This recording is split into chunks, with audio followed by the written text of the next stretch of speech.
Yo, welcome back to another episode of the Money Matters podcast. I am your host, Jack, and boy, am I thrilled to welcome a dear friend who has dedicated his life to fighting for human rights and freedom across the globe.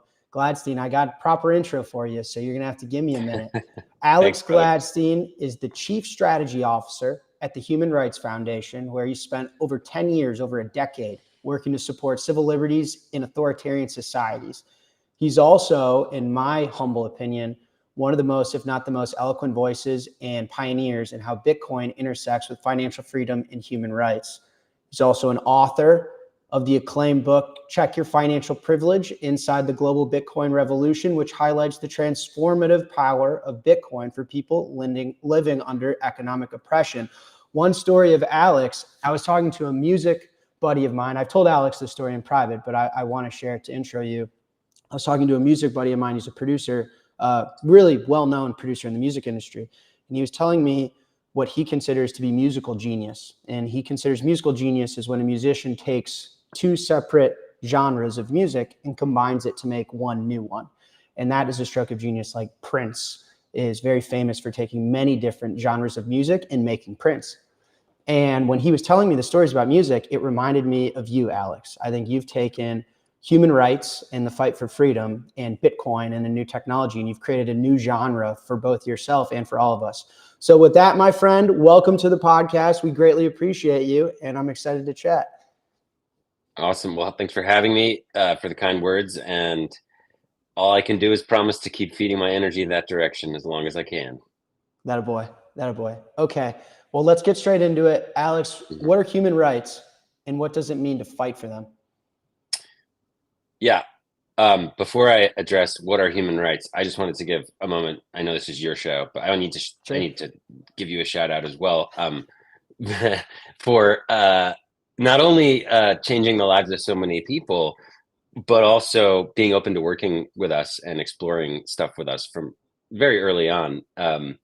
You know, it's not like you had to, but you were very open from 4 or 5 years ago, almost, if you go way back, at least in Bitcoin time, to being open to doing things together between Strike and the Human Rights Foundation. So that's been a real source of rocket fuel for us, among many other things.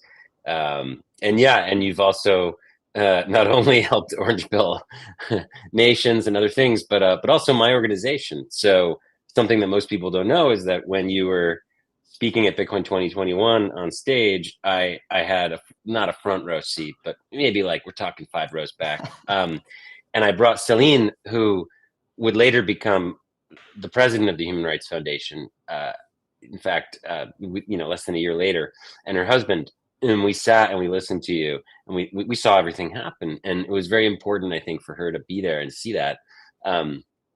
And that resonance has always carried. It was always a special moment that we shared, that we were there when the world started to first start to shift in a new direction, in an authentic way. So that was very special. And you've just been such an awesome part of all the events and programming we've been running over the last, again, 4 or 5 years to try and, again, mix Bitcoin entrepreneurs and developers with human rights activists. And man, it's a potent mix. We wouldn't be doing it if it was boring, but every time we do it, we're like, this is so fun. So we're going to keep getting after it. As far as what are human rights, man, it's really in the eye of the beholder. Some interesting history that people might like to hear is that the Soviet Union and the United States fought over the definition of human rights after World War II. And what you have in the UN Declaration for Human Rights is really a negotiation between the more classic liberal, or I guess you could call it libertarian America, although I know people would, maybe chafe at that a little, but basically more what we would call negative rights that America pushed forward, which are things the state can't do to you is a negative right. So free speech, freedom from torture, freedom from arbitrary arrest. When I say free speech, I mean freedom from censorship, right? So these are innate things that people are born with. The ability to gather, the ability to believe, the ability to think, the ability to have private property, the ability to own your labor. These are things that you're innately born with, right? And then the Soviet Union was advancing what are called positive rights, which are entitlements. And, I think that free societies can certainly have, of course, a role for the government to help people who have no means to get healthcare, things like that. And that's a huge debate, and that's fine. But what ended up happening is, um, if you read the UN Declaration of Human Rights carefully, you'll notice that the first half is all sort of negative rights or civil liberties, right, or freedoms, basically. And the second half is entitlements. It's like right to work, right to vacation, right to house, all these things. And these are nice things. Certainly, we all want these things, but the idea that they should be like innate human rights forces a situation where all of a sudden someone else is forced to work for you, right? You have to think, right? You think deep about this, right? So if you have the right to housing, well, what does that actually mean? Well, that means someone's going to be forced to build you a house, right? At some point, right? So I disagree with positive rights as rights. I view them as social aspirations. I hope to live in a community, a town, a place where even the poorest people can have resources that the wider society provides for them. And I think a lot of classic liberal thinkers going back to Locke agreed that society should try to help in this area. But, to define it as a human right, I'm not sure. So the very beginning of defining human rights in the 20th century was a big debate between the socialist, communist, social USSR and the US.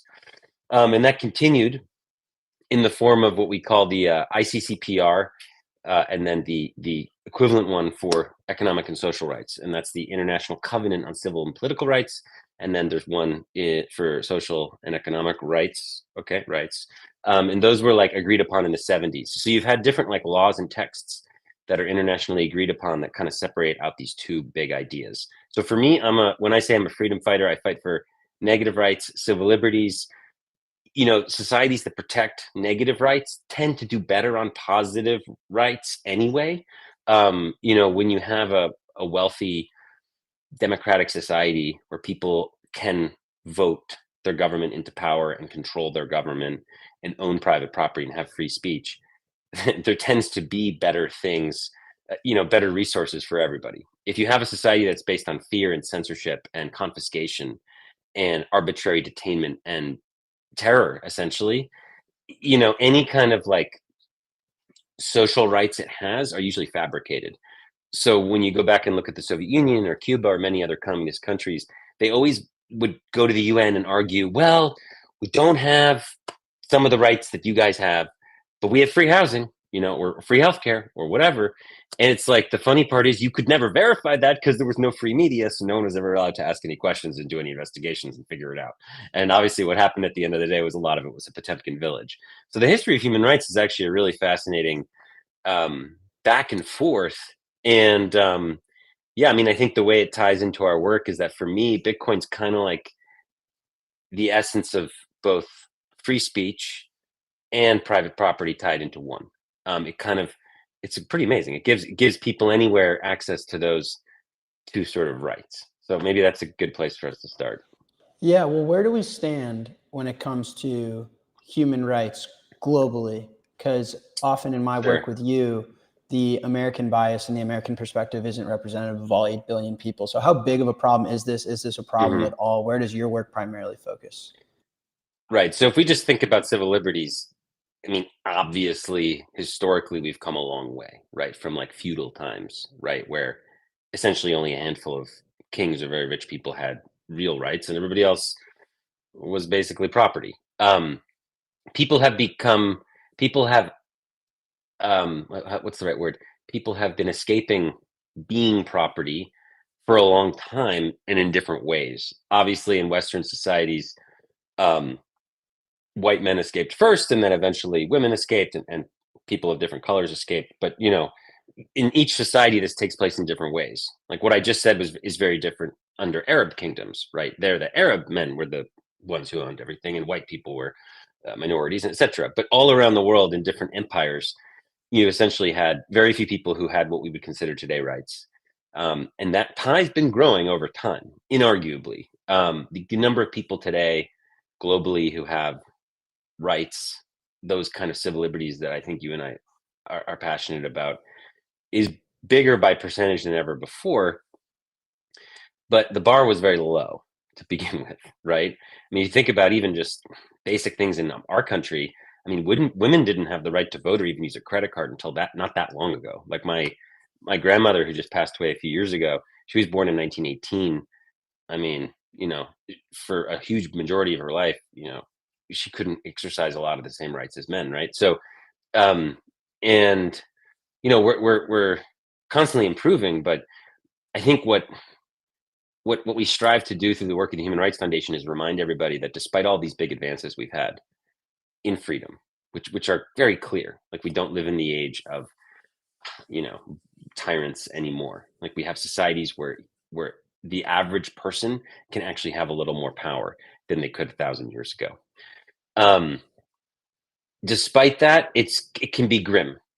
Just to give some context, only about 1 billion people in the world today, out of 8 billion, enjoy both a free society, a liberal democracy of sorts, with free speech and private property, and a reserve currency, meaning the money that they're born into is essentially high quality on the international markets, meaning like your country can issue the currency and buy stuff abroad. There's only about 1 billion people who live in a society like that. So for the other 7 billion people, they either live under an authoritarian government, which doesn't permit, numerous political parties or civil society organizations or disruptive businesses, et cetera, et cetera. Or they live in a country with really shitty currency, which is really sad, and very common in the world today. So what you have is a bubble of people that tend to come from our country, Northern Europe, maybe parts of East Asia and a few other places, and we just we've always not only have we always taken freedoms for granted, basic democratic freedoms like we have in the U.S. It's freedom to speak your mind, form an association without having the fear of getting taken away at night, et cetera, et cetera. But we've also been born into relatively good currencies, right? And we'll get to that. But this is pretty important that only about 1 billion people have what I would consider, strong civil liberties today. And then the other 7 billion, 5.7 of them live under authoritarian regimes.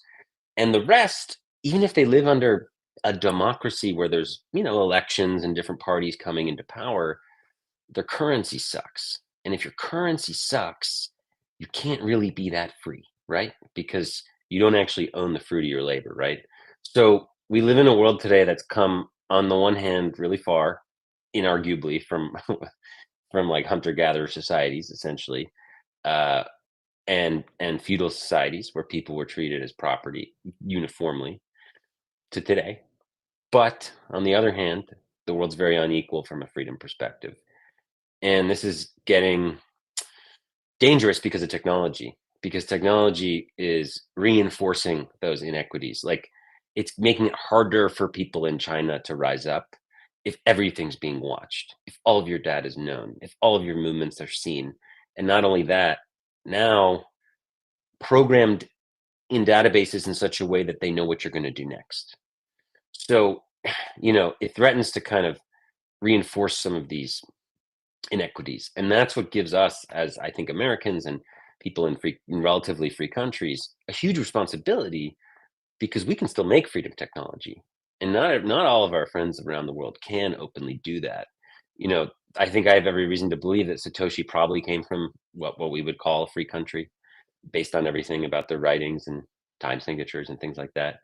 And certainly certainly a lot of other amazing freedom technologies were made in like liberal democracies, basically, whether it be tools like Signal, different kinds of end-to-end encryption projects, and all kinds of edits and upgrades to Bitcoin. A lot of that stuff was done by people who were in free societies. So we, I think, have a big burden and a responsibility to do things for everybody, because not everybody can, right? Like even there's a world where, for example, Americans fight back and we don't have a CBDC because we rise in the streets and we protest and we lobby and we make us anti-CBDC lobby and we get all these billionaires to get involved, and civil society organizations and politicians, and we fight back, and we never have a CBDC here. I don't necessarily agree that that's going to happen, but it could, right? You can imagine that happening. You could imagine that happening in Switzerland, maybe even in Japan. It's never going to happen in China. They can't do that, right? So the 5.7 billion brothers and sisters we have abroad in authoritarian regimes, they're never going to have good public money. This is always the argument we get into with our, I would say, friends who care about privacy, but they're on the far left, and they're just so obsessed with this idea of public money. And it's like, yeah, maybe in a utopian world, maybe a democracy could have good public money, if the citizens had oversight over it. But like, first of all, A, that doesn't happen, and B, it's impossible in a dictatorship, right? So this is where I feel like the work you guys are doing, and everybody else who's like a Bitcoin entrepreneur, investor, coder, it's so important, because the tools that you guys are making are, you know, for the most part, built on open technology that anyone can access, and that's pretty groundbreaking. Totally. Yeah.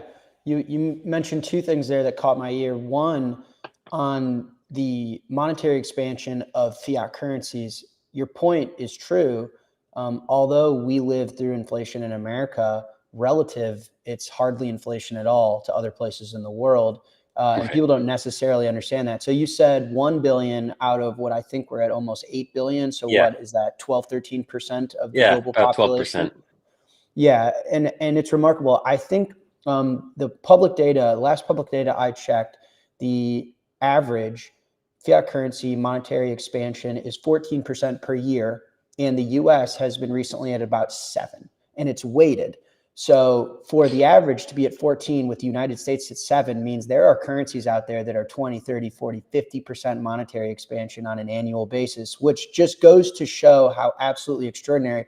The U.S. is at about 7% annual monetary expansion per year, with their CPI being measured at 2 to 3%. So you can see there's a delta in there and how their unit of measure of inflation, but Sure. relative to other economies that are 30, 40, 50% monetary expansion, with maybe their CPI being measured at 10, 20, 30%, is an extraordinary difference. And, something like 2% inflation per year, like gold, you lose half of your wealth in gold for every 50 years with the 2% compounding over half a century. So half of your monetary energy stored in gold over 50 years is gone because the 2% is sucked out every single year. Right. And so imagine, 20%, 50%, your time and energy, your work is effectively worthless in a 1 to 2 year span. Yeah, and we're not talking about small countries here. The largest country in Africa, Nigeria, has the government there issues a currency called the naira, which has lost more than 75% of its value in the last 18 months. Think about that. Think about compounding that, right? Yep. The largest country in the Arab world, Egypt, is also the issuer of a currency that's lost more than half its value in that same span. And you can go on and on. Even India, the world's largest country now, is breaking records for the rupee, the currency they issue is at all-time lows against the dollar. And again, we have this whole argument over the measurement of inflation, and we know it's obviously what they tell us is not the full truth, but it's even worse in other countries, right? It's like we're kind of closest to the truth, like, right? If we're saying 2 or 3 and it's 7, well, they're saying 7 and it's 30, right? So it's like, in India, what people get is, even though over the last 4 or 5 years, it wasn't one of the worst inflating countries in the world when it comes to the reported inflation rate, what they would instead have is food inflation. And this is a particular term that's common around the world. We don't really have the term here in America for different narrative reasons, but like they would maybe, oh, their currency is not doing too bad against the dollar, but people would experience 20-30% food inflation. And the average person in India, food is a large percentage of their monthly salary, right? So it starts to get painful for a lot of people. And you start to realize, again, that beyond the basic freedoms outlined in the U.S. Bill of Rights, you know, the right to good money, we don't have that right. It's not in any bill or amendment, right? And no one likes to talk about it that way. In fact, when there's international democracy promotion, let's take it at its best face value, right? Let's put aside the Iraq War and some other things. When democracy promotion's been done actually effectively, it never is touching the money or the quality of money. When aid is done, and of course, remember, aid is a much larger kettle of fish than democracy promotion. We're talking many billions of dollars a year here of flows going from rich countries to poor countries. They never seek to improve the quality of money. It's never been done. And it really makes you wonder if your time manifests in money, in a technology, and every single person in every society every day is working in some way. Maybe they don't have a job, but they're doing something. And unless they're infirm or below the age of 14 or above the age of 70 or whatever, unless they're in those categories, they're working or they're trying to work, and they're converting their time into currency, and that currency is being stolen from them. Mm-hmm. And something you've said a lot is, you don't necessarily, want to work for something that another man can print, right? Yep. And that's so much more egregious in other places. So, we correctly get upset with the US government when we have high inflation. That's completely fair. What we don't necessarily experience is like overnight currency devaluations, at least in modern history. Some of these countries I've had the opportunity to visit, like back in 2023, I went to Malawi with a bunch of our friends, and we were there about 6 weeks after an overnight 44% currency devaluation, which means that the credits that people had, either in the form of paper money, or if they were lucky, very few people have a bank account or any kind of like mobile money, but if they had mobile digital money or the paper money, all of a sudden it bought 44% less real estate, 44% less dollars, 44% less gold, 44% less food than the day before. And that was a decision that they were completely locked out of. It's happened here too, though, right? So this has happened in the United States a long time ago, but obviously in the 30s under FDR. FDR saw it fit to devalue the US dollar in order to pay for the New Deal.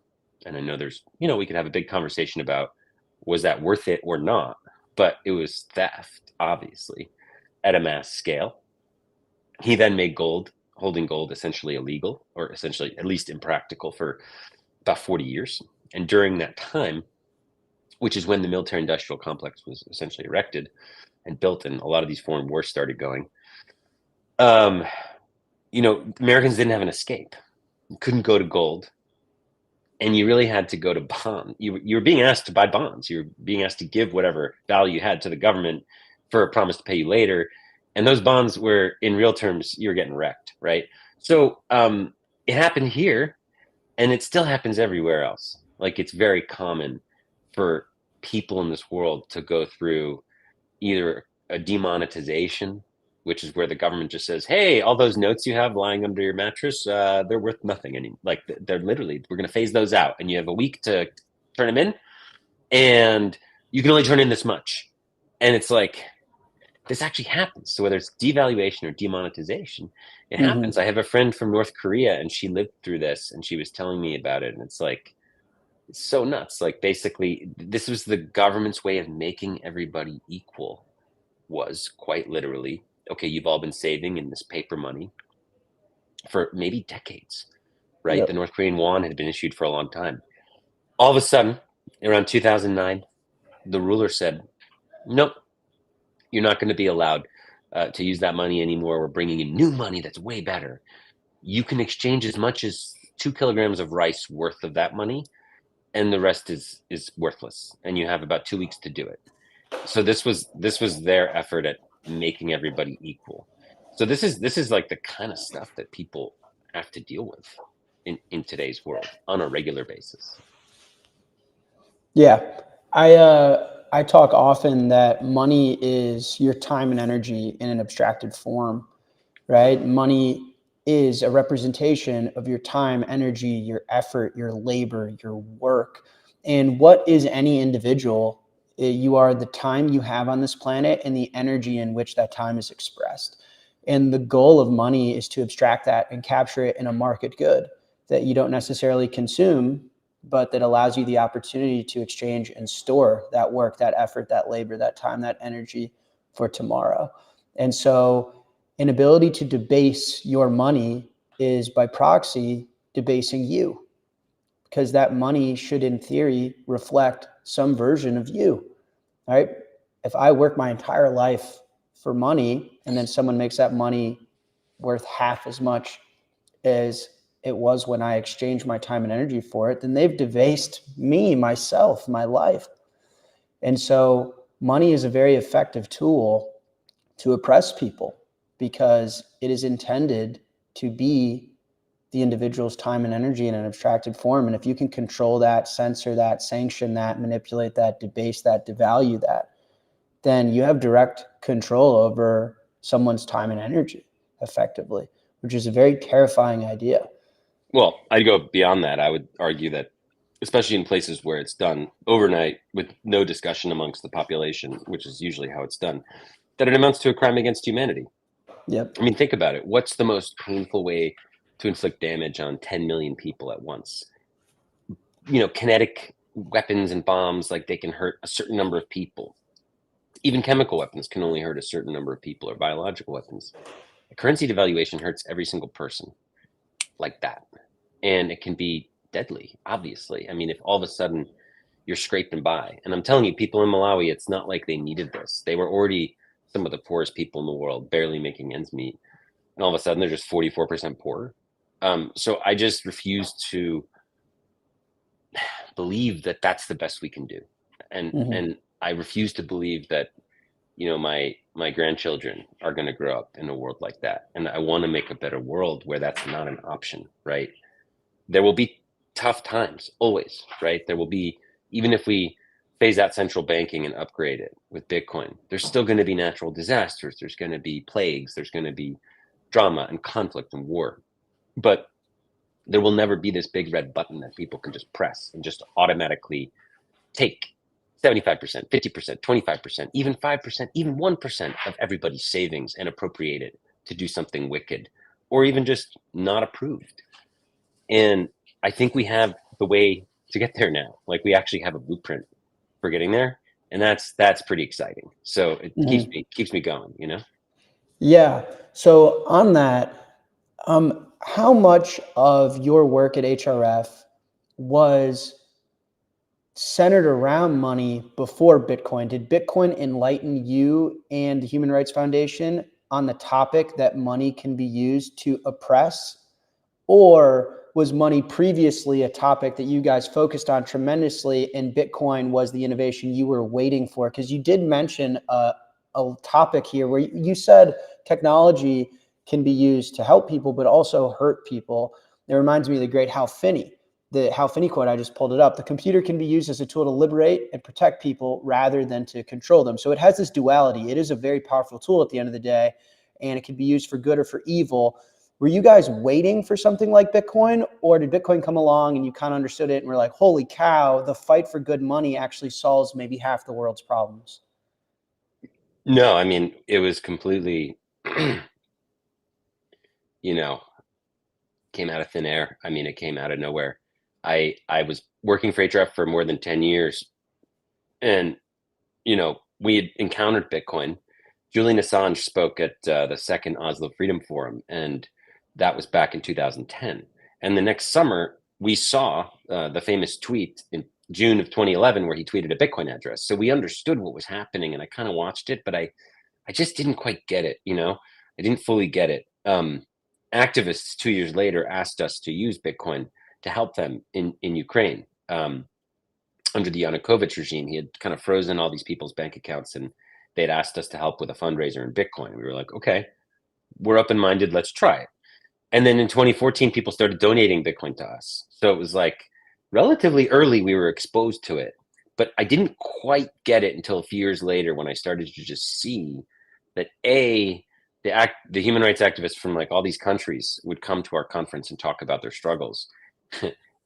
This conference in Norway, the Oslo Freedom Forum that we produce, and they'd get up there and they would talk about harrowing stuff from everywhere from Syria to China to Iran to Venezuela. Terrible, terrible things that people would overcome, but they wouldn't talk about the money piece. And I started to realize when I started to interview them around 2017 about money, they all had money problems. All of them had horrific money problems, like problems that we don't even realize or imagine.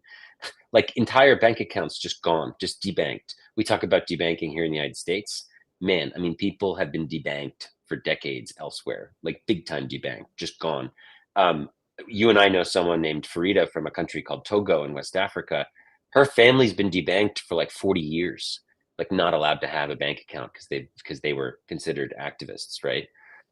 So we see all this, and I start to put the pieces together in my head, and I'm like, wow, every human rights activist could use Bitcoin, all of them, every single one of them, including ones that, including people in the West who are fighting, whether it was, some of the restrictions against, different professions, um, Operation Choke Point, Operation Choke Point 2.0 stuff, whether it was people reporting on government malfeasance in the West, people were debanked here too, but nothing like what you've seen in dictatorships, where they'll debank an entire university. They'll debank like like in Nicaragua, the dictator debanked all the basically the Catholic Church. So entire movements in India, the leader Modi, he debanked the party that Gandhi created. So debanking has become, now it's widely recognized as like the first thing a government will do against you if it doesn't like you. It will debank you. Back then, 2010, 11, 12, 13, it was just coming into its own. And the WikiLeaks, the banking blockade was one of the first kind of obvious global kind of, let's say, signposts that we were going to go in that direction. And it makes sense. Like you go back 30, 40 years, we didn't have the technology to debank people. Most money was physical, it wasn't digital. We didn't have big data analysis good enough to like mass scan people and figure out what they were doing. But starting about 20 years ago, things started to change. And now it's just like an immediate thing that a government will do to you. Thankfully, we have a way to fight back. And what I found most powerfully is that the people in this global activist community, they were not mean or arrogant when I talked to them about Bitcoin. They were like, oh, they were basically like, I was like, hey, here's money the government can't control. They were like, I'm listening very closely. Tell me more. Whereas you talk to somebody in New York or Chicago and they're like, fuck off, like, that sounds like something a criminal would do. Does that make sense? Yeah, 100%. You've often talked about Bitcoin being this Trojan horse and this freedom go up relative to the number go up. Sure. Expand on that for me. Cause it's similar for me as well. Like I never considered myself, me and my family had never been involved philanthropically to any serious degree. I didn't know what HRF was. I was so foreign to a lot of the ideas that you've educated me on, but here I am finding myself spending a tremendous amount of my time now, and it's through Bitcoin. I grew up in a family of traders. I grew up in a family that has a financial history, and here I am, oftentimes with activists, educating them on how to not get debased and how to make uncensorable payments. So you have this concept that Bitcoin's this Trojan horse that seems, my father calls it universal acid, is whatever it touches and seeps into, it seems to dominate and overcome and destroy. So can you touch on that? Because it's like a overwhelming force of good that has freedom packaged within this really appealing outer shell of the best money of all time. Well, when I started talking about Bitcoin as a Trojan horse, it was really the idea that I knew that the world's powers would want Bitcoin. Even if they didn't know what was inside it, they'd want it anyway because they thought it would make them rich and more powerful. And that's exactly the mechanism behind the literal Trojan horse story back in the Iliad, way back when Virgil wrote about Ulysses and his idea to finally get past the defenses of this, basically impenetrable Trojan city was to leave a gift and make it look appealing and make it too good for the Trojans to leave outside. And they saw this thing and they thought it was cool and impressive. And wow, the Greeks all left. We should bring it inside the city walls. And then they brought it in. And of course, at night, the people came out of the belly of the beast and took the city. And that's really what Bitcoin does, right? It relies on our base impulses of self-interest, which is fine. But it turns that into freedom in a way that I've never seen before. It just turns, for lack of a better word or phrase, it turns greed into freedom for other people. And we desperately need that in the world today, because not everything's going to be solved by altruism or doing the right thing, right? Doing the right thing, altruism, humanitarianism, the world's still a very tough place, right? We need a technology that harnesses our own self-interest and makes other people's lives better because of us following our own self-interest. This is what is called, essentially incentive alignment, right? This is why all the best innovations in Bitcoin align incentives, right? With the Lightning Network, uh, you know, absolutely makes things more economical for payments, obviously, and creates this incredible central nervous system for different Bitcoin entities across the world where they can clear with each other instantly. But it also improves privacy in many ways, and it improves other freedom aspects of Bitcoin. So it's interesting that the best parts about Bitcoin that will get, I would say, added over the years, my guess is they're going to get added for economic reasons, for self-interest, obvious economic reasons, but they're going to carry this little hidden freedom upgrade inside. And that's really what Bitcoin is at its core, right? It's something that most people understand as a savings asset, as a savings mechanism, as a way to get rich. Wall Street sees it, Trump sees it, the government of El Salvador sees it. Every other government's eventually going to see it. We're going to live in a world where every government adopts Bitcoin in some way. It's just a matter of time. And they're all going to do it because it's going to outperform any other monetary instrument. And they're going to have to. They're not. There's not a world where it's better if they don't. There's something called a do you know what Nash equilibrium is? Mm-hmm. Yeah, it's basically, for the listeners, it's if we're playing a game with a bunch of different people, Nash equilibrium happens when all of us can't improve our own hand or improve our own odds by changing our strategy. We all just are going to stick to the strategy no matter what else anyone else is doing. And that strategy is stay humble and stack sats. Everybody's just got to do that. If you try to do something else, you're going to lose. So Bitcoin has introduced a Nash equilibrium to geopolitics. It's pretty wild. And you're going to see this unfold. And it's already starting to. And to what we talked about before, how basically the world is massively oppressed and unequal from a financial point of view. I mean, this is I think going to be one of the best things that ever happened. I mean, remember all these people we talked about earlier who suffer from all this inflation and live under repression. Their savings technology is sheet metal or cattle for the average person on this Mm-hmm. planet. And I know, there's people listening, they might be in our bubble too. They might not realize that the average savings technology for the average person on our planet is sheet metal, cattle, or really shitty paper money that depreciates 50% a year. That's the average savings technology for the average person in this planet. So to be able to upgrade that's pretty amazing, and it's not going to require altruism. It doesn't require Jack Mallers and Alex Gladstein to do the right thing. No, people are going to adopt it because they know it's going to make them have more value for their family and for their business and for their future. They're going to do it because it's the obvious thing to do, not because it's the right thing to do. And that's why Bitcoin wins. Exactly. Exactly. There's a Seyfedina Moose quote that goes something along the lines of Bitcoin is adopted like gunpowder. It doesn't rely or need your altruistic beliefs. It needs your willingness and desire to live. And it's true. Those that didn't adopt gunpowder died and lost wars. It is a weapon of choice if you have a self-interest in prosperity for you, your family, your city, your town, your country, your species.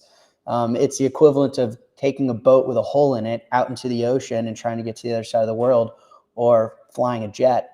The difference between fiat and Bitcoin. So to see Trump and also Putin has made pro comments. I mean, it is miraculous to see Putin make pro Bitcoin comments and talk about it as uncensorable money. He was speaking of it, I would assume, in the context that he's been sanctioned from the global financial system. However, I would assume also that a lot of activists that are from Russian descent use Bitcoin for similar properties that actually act against his own interests to oppress them. And it is that encapsulates just like the miraculous miracle that is a technological weapon of choice that acts in everyone's self-interest, that somehow instills, I mean, what human rights, freedom of speech, property rights, there's so many fundamental human rights that Bitcoin packages within it. Well, Bitcoin's money for enemies, and everybody's going to figure it out. And again, it's the Nash equilibrium thing. So what's Putin going to do? What is he going to save in? I mean, we saw this in history. The Chinese tried to save in silver when we had a gold standard. They got freaking wrecked, right? So you can't save in the second best. There is no second best, right? Like, people will eventually figure this out. So nation states and corporations are going to figure this out. And I understand there's like a debate, right? Or frustration inside the Bitcoin community because people got into this for cypherpunk values, to defend individuals and families and communities, and to rise up and protect people against a Orwellian state. Like, that's why so many people got into Bitcoin, was because they saw abuse of power and they wanted to end it. And they wanted to take that big red button away that could just inflate everybody's savings. And now they're like, okay, now the government's buying Bitcoin, and the government's promoting Bitcoin, and the government's stacking Bitcoin, and the government's confiscating other people's Bitcoin. And here's the problem with that kind of line of thinking. It was never going to end that way. If Bitcoin was going to succeed and become really valuable and go from 10,000 to 100,000 to $1 million, which one day it certainly will do, it was never going to be this niche cypherpunk technology that only a handful of us on the internet were going to have access to. Never. That's never how it goes from 0 to 1 or 0 to 10 or 0 to 100. It's not going to be this clean little line. It's going to be a roller coaster, and everybody's going to get involved.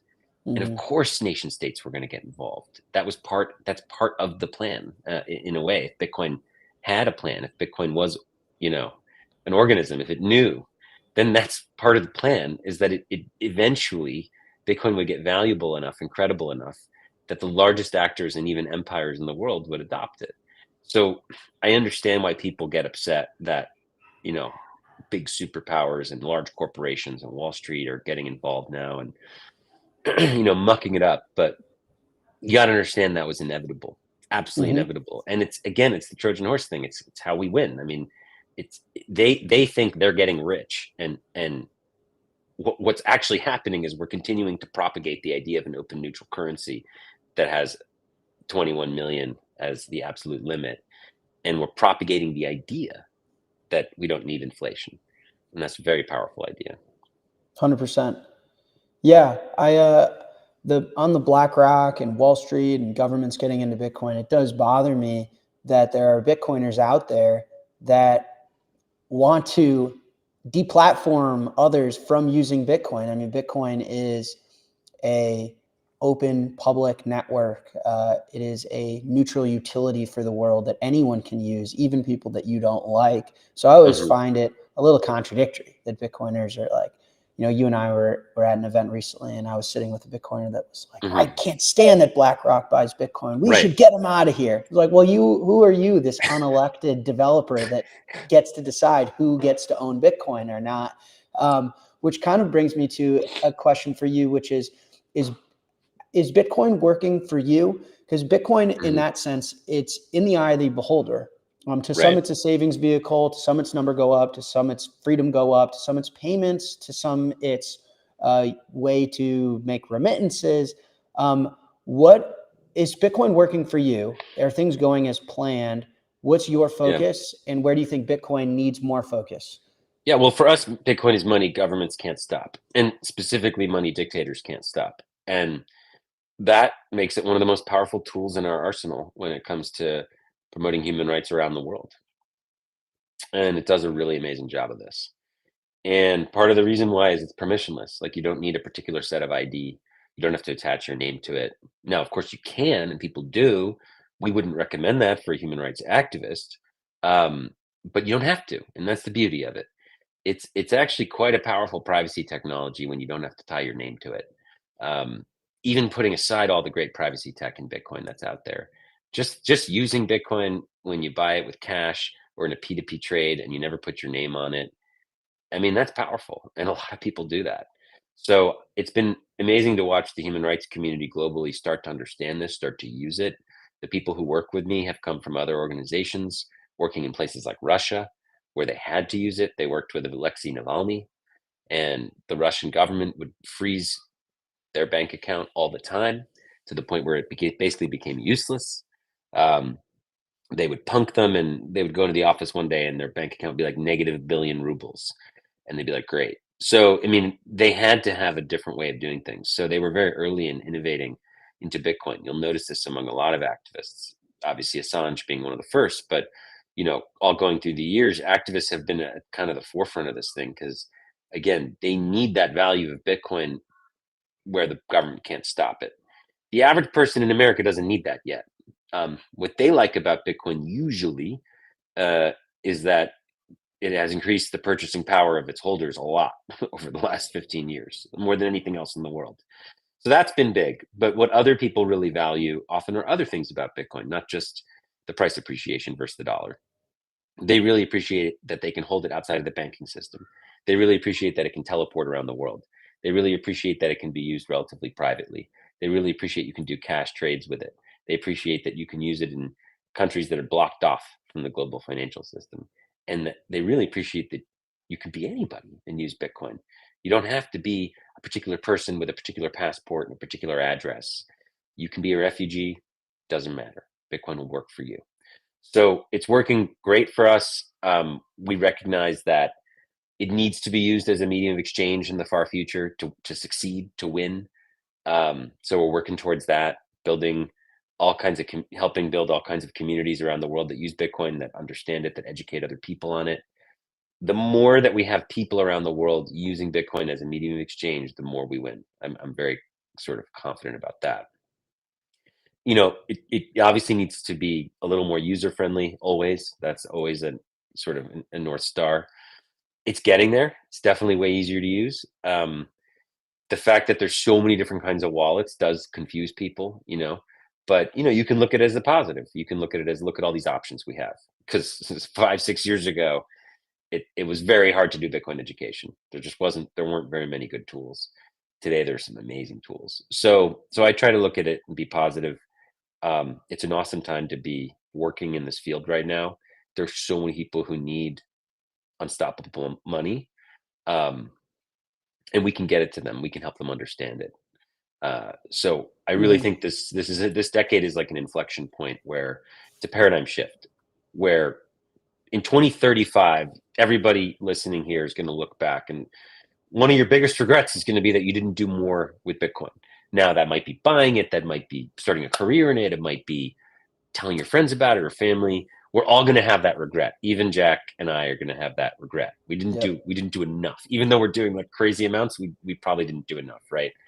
So I like to think of that always, every day when I wake up. I'm like, I know I'm going to regret not doing more, because the not only the generational wealth transfer, but also the transfer of political control back to the people, all the revolutionary aspects of this thing, they're going to be most salient, they're going to be most noticeable in the next decade. And then it's sort of, you'll have a more, I think, broad expansion of it throughout society. But we're in like the early innings here, and things are going to get crazy as they are happening right now. Yeah, well, on that, what about the speed? So, yeah, I think there's two sides to this. People are like, man, Bitcoin's not being adopted fast enough. There's so many people that need its help. There's so many features we need. How can anyone still use fiat currency? Why aren't we at hyper Bitcoinization? It feels like it's moving like a turtle. The other side is someone dropped an anonymous email on a small mailing list 16 years ago, and it's a $2 trillion asset going on 20, going on 200. That seems pretty fast. I don't know how much faster it could have gone. where do you sit on that sliding scale? Because Sure. with Bitcoin, we operate on Bitcoin's time. Bitcoin doesn't operate on our time. And so you kind of have to accept the trajectory and the pace at which the project is going, or not be involved at all. We've found people like Roger Ver and others that have tried to form Bitcoin towards their own self-interest. And not only have they been rejected, but they've lost everything. So where on that sliding scale is Bitcoin going fast enough for human rights? Are you okay with its trajectory and its pace? Obviously, everyone wants something different that acts in their interest, but where do you sit on that lens? I mean, look, we always want more, but it's absolutely remarkable that when I first got into the space, the overriding fear among people was that the government was going to ban Bitcoin. That was what was discussed everywhere all the time. In fact, I have these great die that Nick Carter created back in the day, and they have all the different the FUD dice. And one of them is that there's going to be a China ban, or that the U.S. government's going to ban it. That was what we feared. And now today, the fear is that the government is buying it and adopting it. And I'm just like, that's definitely, look, I'm not arguing that we don't need to be concerned about it. We do. But like, that's quite a change in the fear. Like, the fear goes from they're going to ban it to they're going to use it. Like, what? It's kind of like, if you can't beat them, join them. Like, it's been amazing to watch that transformation. It was amazing to watch the block size wars and to see Bitcoin thrive as an underdog. It was amazing to watch it survive the Chinese mining ban and bounce back in a hash rate perspective. And it's been amazing to watch it survive countless bans in countless countries. And, now we have a very friendly government. I think the SBR is a little bit inevitable, essentially, is what I've been saying, is that eventually governments are going to want it. I think we're a little early. I think this government's, they probably see some value in it. I don't know if it gets announced. I obviously, this is a live show. We don't know what's happening. I never thought that, that the SBR would be announced today, or that Ross would be freed today. I think people need to just have a little patience, especially on the Ross thing, which matters, I think, to me a little more. Look, we get an SBR, we don't get an SBR. It doesn't stop Bitcoin. But, freeing Ross would be cool. So from what I understand, having spent time with someone who was friends with Ross in prison and spoke to him just a few days ago, the expectation of the family is that within the first month or two. And I think the issue is that's been from what I understand from this person, at least, that's been the expectation for like 3-4 months. But like, people on social media they were like, free Ross day one. So maybe it happens later tonight, probably not. But like, let's just be realistic. Like, the point was it was probably going to happen in the first month or two. The family didn't necessarily want to bother the government right away, right? So I just would try to level set. From what I've heard, like, it sounds like it will happen, and it'll happen in the first 30 to 60 days, from what I understand. But there's evidently a lot of stuff that the president has to get through, right? I could imagine. I mean, the CEO of Strike is enough for me. Being the CEO of America would be a lot. Why is freeing Ross so important to you? That was an interesting comment. Ross over the SBR. Well, because I think Ross showed that Bitcoin can be a medium of exchange for the world, very simply. And I know, we can characterize his creation, the Silk Road, in, dark or nefarious ways, but ultimately, he really created the first global marketplace for Bitcoin. And everything we're doing after him is really building on that legacy, just to be truthful about it, to be honest about it. It wasn't the cleanest legacy. There are obviously things bought and sold on that marketplace that not everybody here listening would agree with. I understand that. But reality is never clean and neat and easy and black and white. What he did was pioneering and groundbreaking, and I think obviously shouldn't have been sent to prison. Was blamed for something he had no real control over, kind of a political, detention, and it would be great to see him free. So that's kind of why I think it's interesting. The SBR, the only reason I say it's less important is because, the U.S. government kind of has to do it at some point. I think they could probably wait it out a lot longer than most other countries. You're going to see a lot of like El Salvador type developing world, smaller countries do it first, or either through nation state mining, probably not legal tender, but like nation state mining stuff, or doing it for using it for trade. Over the next decade, that's just going to completely explode across the world. Um, Whereas the US government issues the reserve currency, like we can print money and buy oil. Most countries can't do that. So, we don't necessarily, we're not in the same debt crisis that many other countries are in. Like, it's kind of crazy, but as the world gets into a deeper debt crisis, our debt gets more valuable. It's a crazy thing, but it's true. That's why we have $6 trillion of debt, is because when other currencies collapse, people seek the dollar. Now, eventually they're going to seek Bitcoin, but, the market doesn't understand that yet. We do not have there's no perfect market here. Like this idea that like the market knows all, it's not true. Like the market doesn't get it. I'm sorry. They don't get the halving, and they don't get a lot of things about Bitcoin. And that's what gives us asymmetric information. So we're on the inside, they're not. That's fine. We'll see where the SBR goes. I know that some people don't like it because it was essentially, it's not like nobly earned money from the US government, right? It's like taken from people. So, I think there's different things we could say about it, but I just would sort of comment that it's basically inevitable that large governments will stockpile Bitcoin. Yeah, I would agree with that. And I've always found it an affront to any sense of human dignity and ethics and morals that we as a country can lean into Bitcoin to get us out of our debt crisis and our deficits and some of our biggest problems, whilst letting one of the pioneers that bootstrapped this very network rot in a cell for the rest of his life. It seems like an affront to any sense of morality and dignity to penalize and effectively slow murder a man that helped bootstrap this network, while we as a country then lean on it to vocally try and solve our biggest problems. Dude, I agree with you. I'm just saying, like, let's hope that what we've been told is true and he gets let out soon. But like, I have a feeling that a lot of our fellow Bitcoiners have put a lot of faith into a administration that just rugged its own rug. It's like some people. It was the funniest comment I saw out there the last few days was someone was like, "All right, I was fine with the Trump meme coin, but the wife meme coin, too much." And it's just like, where are we? It's you have to understand this administration. We might get some good things out of it, but it's best to be cautious and careful. This is an administration that, when it last was in power, the last thing they did towards Bitcoin was very hostile. They really tried to put restrictions on self-custody from exchanges, and Coin Center, which is a great organization that does great work, fought back against it. This was like late 2019, early 2020, right before Jan 6, essentially.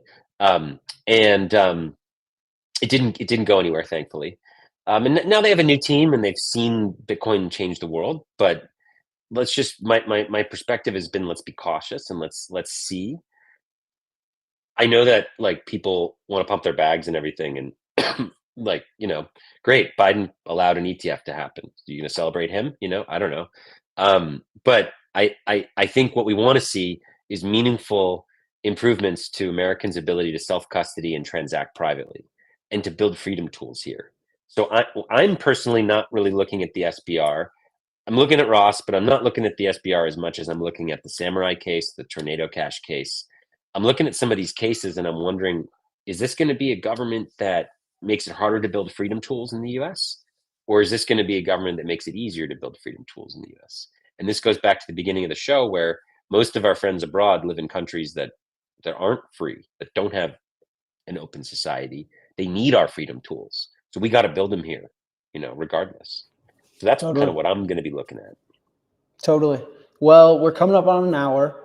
So I guess my last question for you, my friend, is what do you want people to know more about the fight for human rights? What is misunderstood about your work? Maybe it's intersection with Bitcoin, but maybe not. There's going to be a lot of folks listening. I have a lot of number go up listeners. What's the most misunderstood piece of your work, and what do you wish people knew more about HRF and the fight that you partake in with others outside of HRF? I think the biggest misunderstanding is that it's this far away, complicated thing to promote human rights. Anybody can do it. And we have a new tool. And I really believe this when I say it. I think that helping other people understand Bitcoin is the highest art of human rights activism. Because a lot of human rights activism is just virtue signaling. It's like free this country on Twitter or whatever, right? Free this country, free that country. What is a hashtag really going to do? You know, I mean, usually nothing, right? But if you teach somebody, and you can do it because all the tools are open and they can use it, it doesn't care where you live. If you can teach somebody, whether they're in Palestine or whether they're in Venezuela or whether they're in Hong Kong, or whether they're in Iran or wherever, if you can teach them how to use Bitcoin, that's a meaningful improvement in their daily life and in their daily freedom and in their sovereignty. That's human rights activism. So anybody listening here can help promote human rights. You don't have to go to school for it or work at a big NGO or whatever. You can just do it permissionlessly. That's the cool part. So let's try to teach as many other people about Bitcoin as possible in the next decade. And let's try to have no regrets 10 years from now.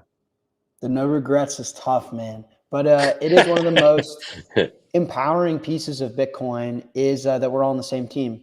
It is like one shared global team. We all wear the same jersey, and that's very much felt. I'll never forget in 2021 with El Salvador, where I think Aaron Rodgers had just made a Cash App announcement at the time. Saylor was really ramping up his Bitcoin purchasing. MIT had come out with a new study on elliptic curves, and it was like Nayib Bukele, Aaron Rodgers, Saquon Barkley, Michael Saylor, Jack Dorsey, MIT professors. We're all on the same team. We're all on the same team, and we're helping HRF, and HRF is helping us. It is a really unifying feeling. There aren't many things that seem to have tied humanity together in locked arms in something like Bitcoin, at least that I've been a part of. It is really inspiring. You wake up. I say this often. I think humans innately want two things. They want to be part of something bigger than themselves, and they want to last. They want to work on something that lasts longer than they do will. And so I think Bitcoin allows people to be purely human in that way. Yeah, we all work for Bitcoin. Exactly. All right, buddy. Where can people find you? You got to pump your bags before I let you go. Where can people find you? Where can people donate? How can people help? Well, look, the place I hope they find me is Nostr. We didn't talk about Nostr, but please check out Nostr. You can find me at Gladstein at primal.net. My NPub is inside my Twitter profile, so you can go there. My Twitter or X is Gladstein, Gladstein. Again, you can find me on Nostr. I post unique content there. Nostr is freedom, and if Bitcoin's freedom money, Nostr is freedom for everything else. So definitely check out Nostr. You can check out the Human Rights Foundation, hrf.org. We do a lot of other things that have nothing to do with Bitcoin, but they all have to do with freedom. So it's a cool organization. I would encourage you to check it out.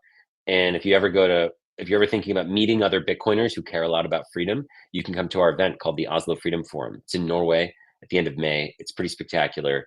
We have a lot of great Bitcoin content, freedom tech content every year. You can check that out at oslofreedomforum.com. Jack is usually there doing something amazing with us. I'll be there.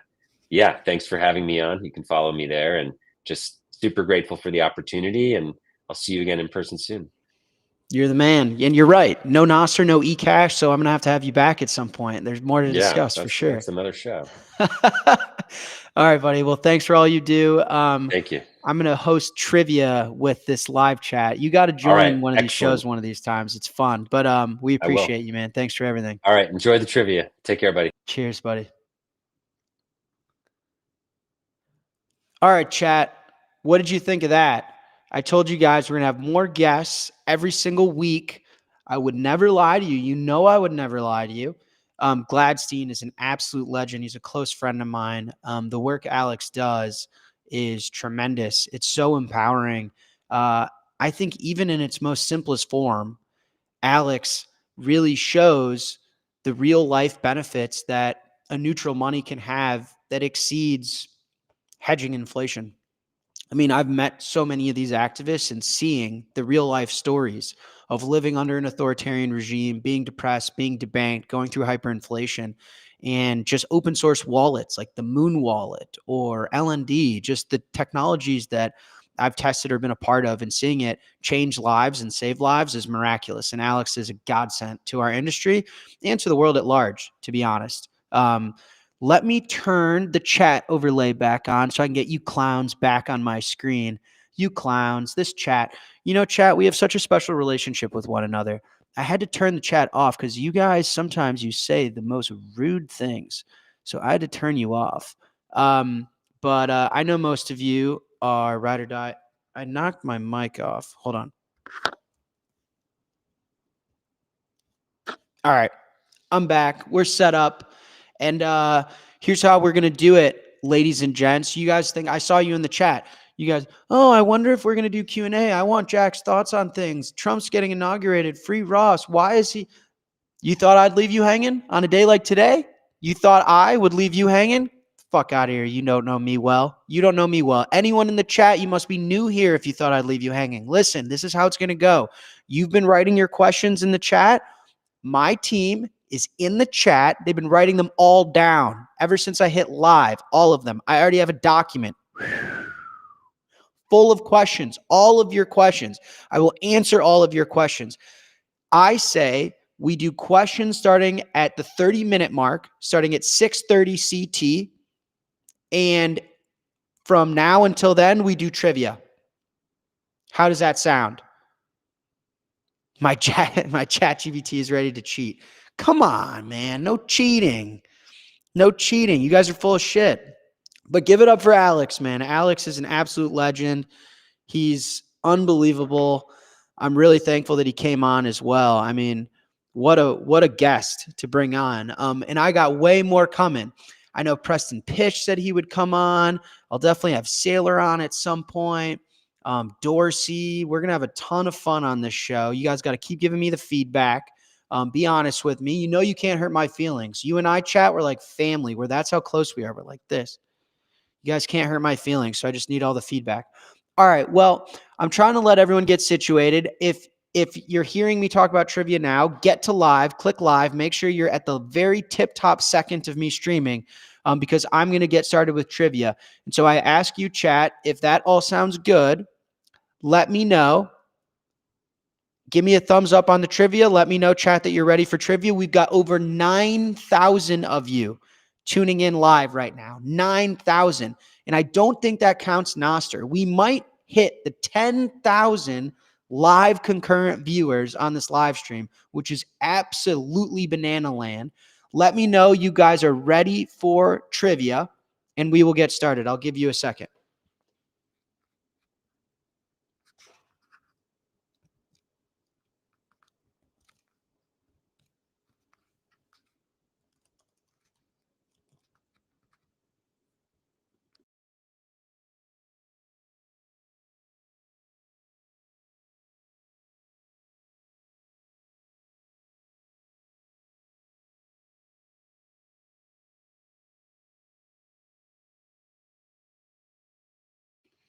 All right. Everyone looks ready from Argentina. I love it. I love it. I love it. All right. Here are the rules. I'm going to say it once, so pay attention. It is the first correct answer in the chat that I see. I will call you out on the show and I will say, you are the winner. Ding, ding, ding, ding, ding. The way you collect your winnings is you DM Dylan on Twitter. What's his Twitter, you may ask? Well, how good of a host am I? I'm going to share my screen and show you. This is Dylan's Twitter. Dylan, as he writes in his bio, is my chief of staff. He's my best friend. Here he talks about his involvement in the Money Matters podcast. He is at Dylan ... Not the actual dots. He spells out dot. Clever fella, that Dylan. Clever. Look at that. Look at this artistic boy. Clever Dylan. So it's at Dylan spelled out DOT. You DM him on Twitter if you are a winner, and Dylan will be the one to send you the sats. Do we understand? Comprende? Yes, Dylan ... That is correct. That is correct. I would give his Noster pub key, but he doesn't use Noster. that much. He does. Actually, I think he's coming around. Maybe we'll use Noster next week. Okay, I'm going to do 50,000 sats for each correct answer to start, which I think is a decent amount of money. Let's see, what's Bitcoin at right now? I've been obviously live streaming with Gladstein. I don't actually know. Let's see, what is Bitcoin at? What the heck? Ay, ay, ay. Oh, that's over $50. Wow. Maybe I'm giving you guys too much free money. All right, screw it. First one we'll do for 50,000 sats. Then we'll lessen it a little bit. I'll go back and forth. Yeah, 50K. I know. Travel Tim. I kind of messed that up. I didn't mean to just give away $50 on this first question, but what can you do? Okay. First question.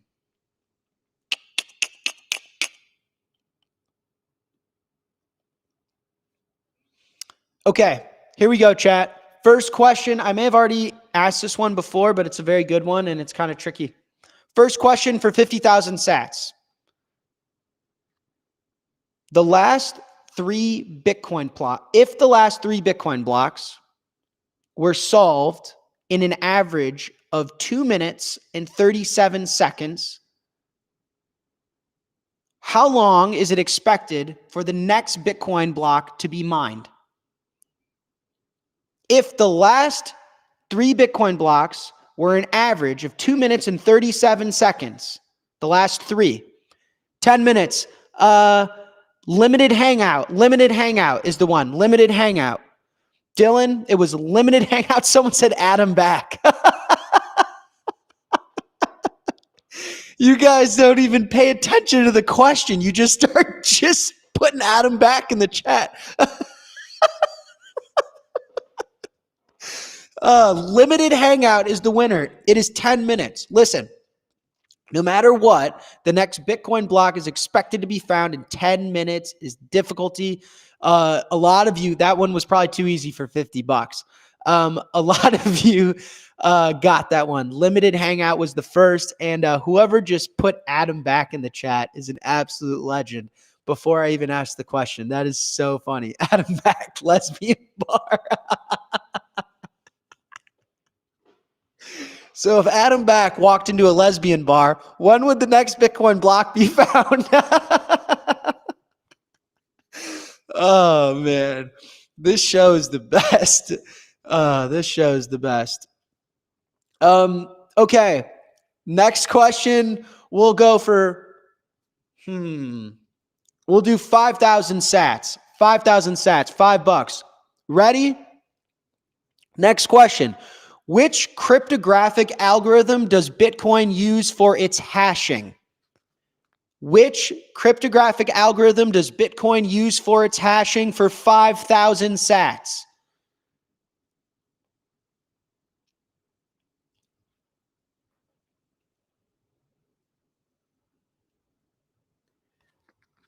SHA-256. Dave, I can't give that to you. Dylan, that's the AF1 reman. Aframan? Someone said hash 256, and that is not true. It is SHA-256. I had a tough time pronouncing his name. I'm going to go back and check the tape here. It's THAF1 reman, Dylan. That is correct. It is SHA-256 is the cryptographic algorithm that Bitcoin uses. That is ding, ding, ding. Absolutely correct, my friend. Absolutely correct. Okay, I got to come up with some harder ones for you guys, I'm afraid. You're getting these a little too quickly.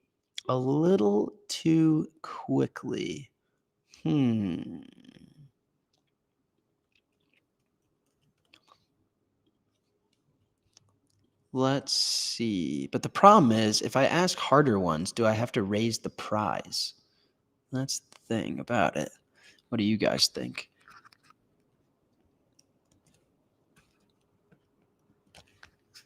That is so funny. If Adam Back walked into a lesbian bar, when would the next Bitcoin block be found? Oh my God, my stomach hurts from laughing at that.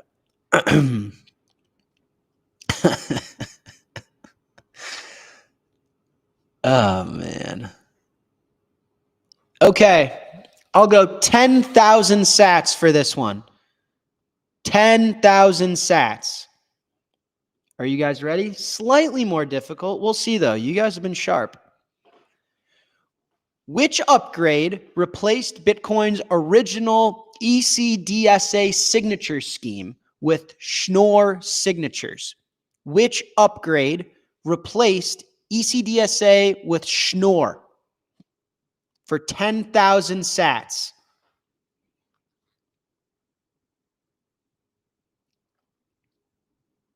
It was not SegWit.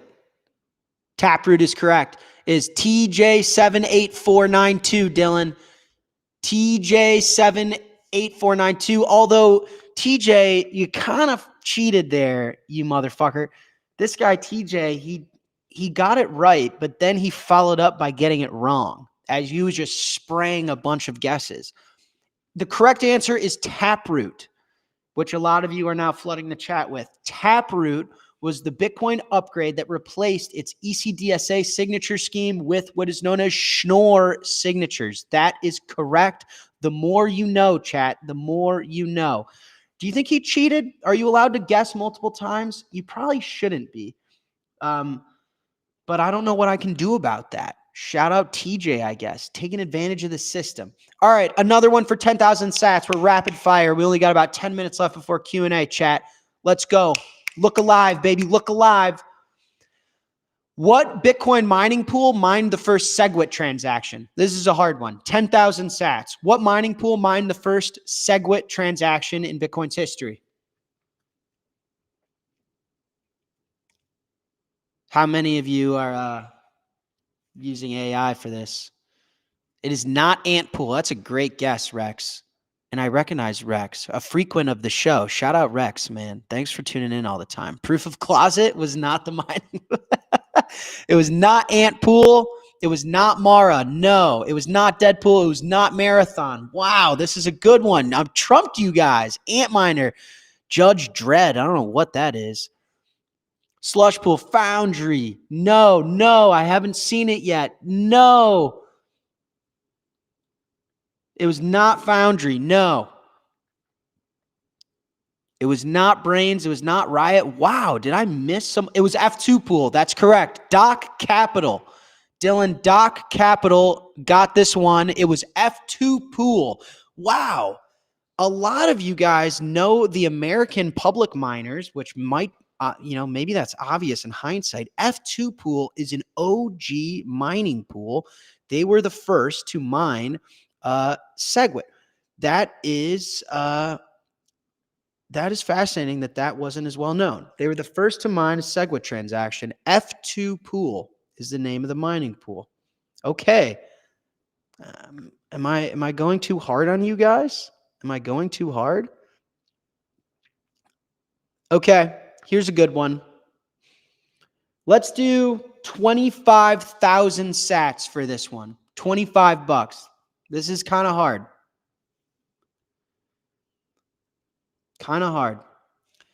What is the purpose of the check lock time verify CLTV opcode in Bitcoin scripts?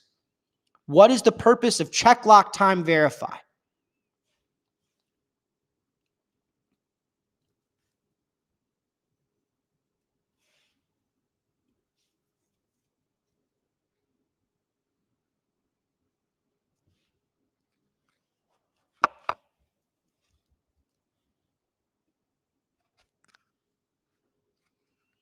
It is not to timestamp, to not make time go too fast. No. Prevent double spending. No.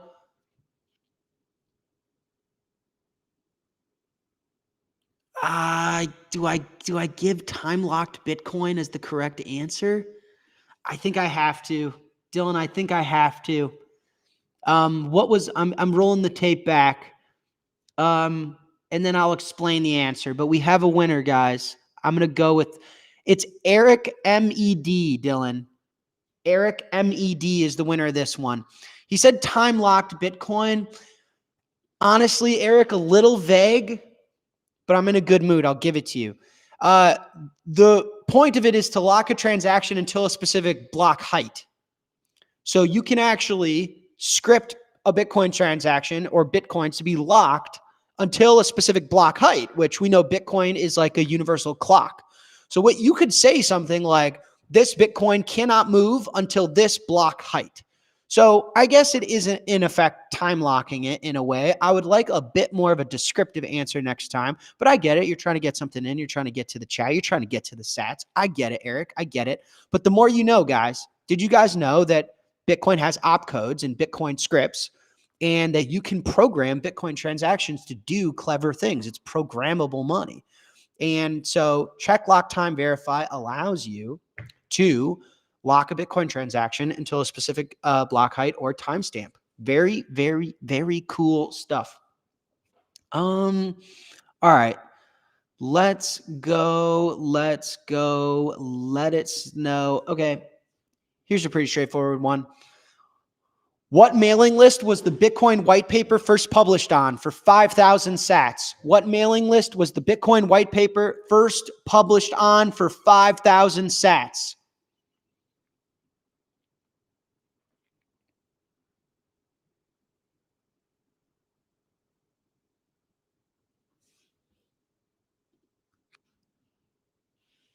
Bitcoin Talk, no. Cypherpunk, no.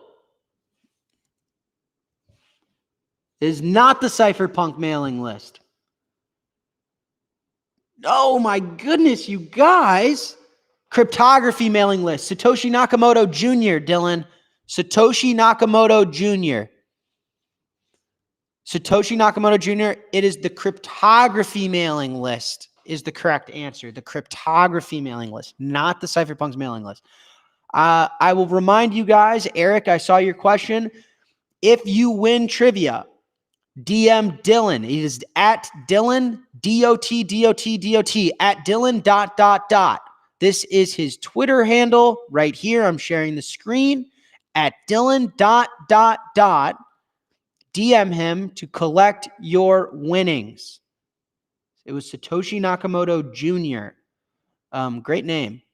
Just won that one. Okay. I say this is the last one before Q&A. So it's got to be a really hard one. And we'll do it for 50,000 sats.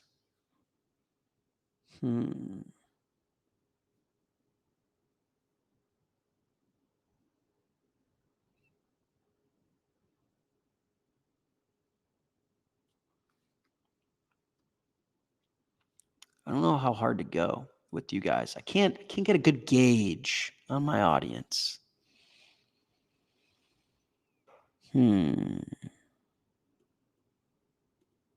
Lesbian bar. The last question was 5,000 sats, Dylan. 5,000.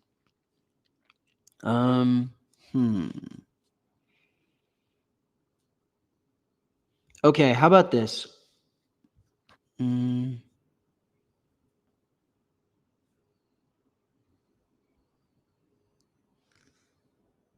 I've got a few decently hard ones that I kind of want to ask.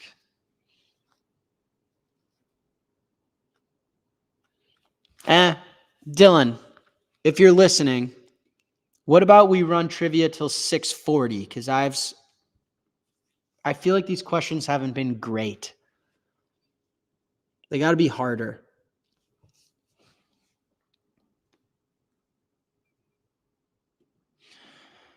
All right, I'm doing trivia till 6:40, and we're going to do a little bit harder. Okay, we're going to up each one to 10,000 sats, and I'm just going to do more of them, okay? For 10,000 sats, let's start with what's the exact reward in BTC for a block after the 2032 halving? What will be the block reward after the 2032 halving for 10,000 sats? That's not one you guys would know off the top of your head, I'd assume. And I need the exact BTC amount.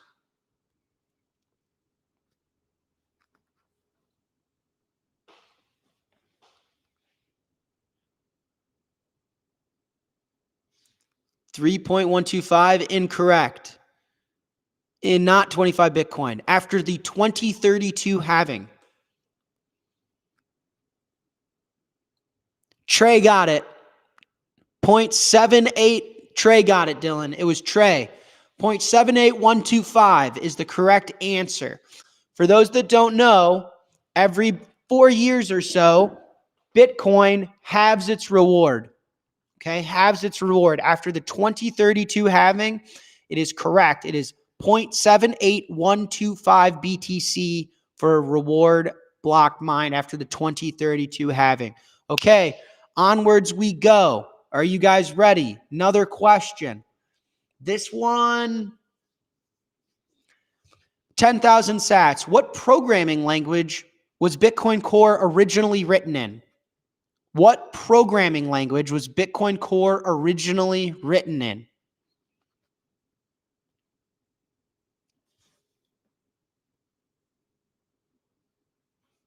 Let's see how many coders, how many engineers do we have on stream? Objective-C, not correct. C++, Billy. Billy got it, Dylan. Billy, DM Dylan at ... at Dylan ... It was Billy. It is C++ is the correct answer. C++. Okay, next question. Onwards we go. Onwards we go.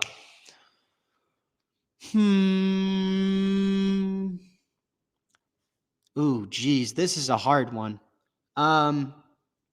We'll do 25,000 sats for this one, Dylan. 25,000 sats for this one.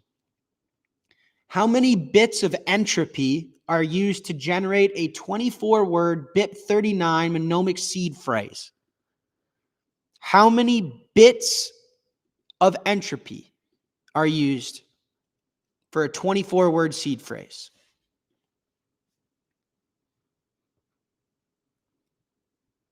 Doc Capital saying these are easy questions. 256, that's correct. Dave Norfleet got it. 256, Dylan, correct. Come on, Doc Capital. If this was such an easy question, why didn't you answer it? 256, that is the correct answer. Onwards we go.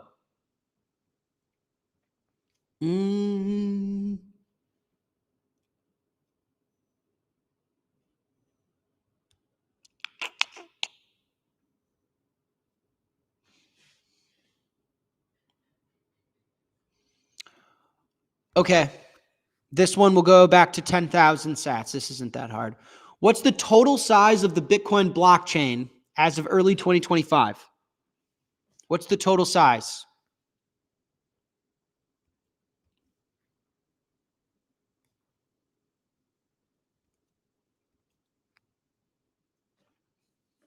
What's the total size of the Bitcoin blockchain?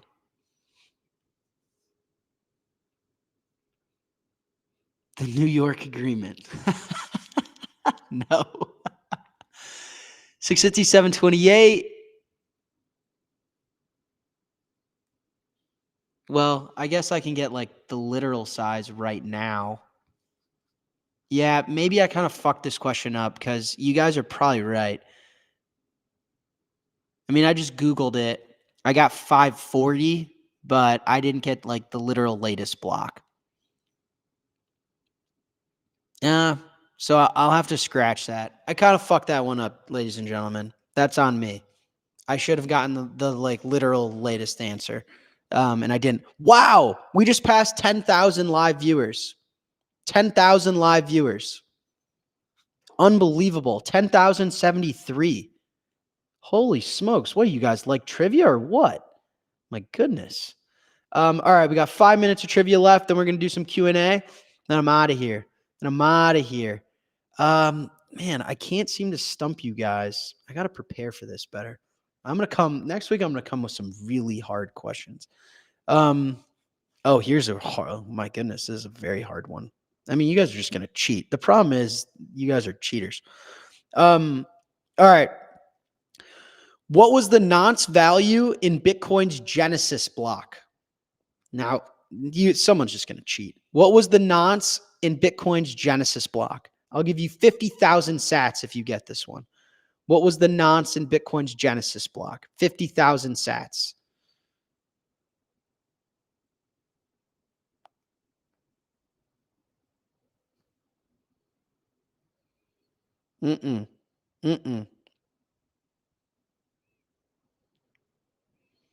No, a lot more. Yep. Rex got it. Rex Monty got it. Rex got it. Rex got it. 2,083,236,893 is the nonce value in Bitcoin's Genesis block. 50,000 sats for Rex. I won't lie, I cheated. Oh, that's hilarious. I honestly, you get the 50,000 sats for the transparency. Just couldn't morally swallow it. Yeah, it looks like there's 300 on YouTube, but my live stream says 10,000. That's a combination of Twitter, YouTube, and Nostr. So I don't know where they're all coming from. Maybe Twitter. Oh, that's hilarious. Unbelievable. Unbelievable. All right. Last one.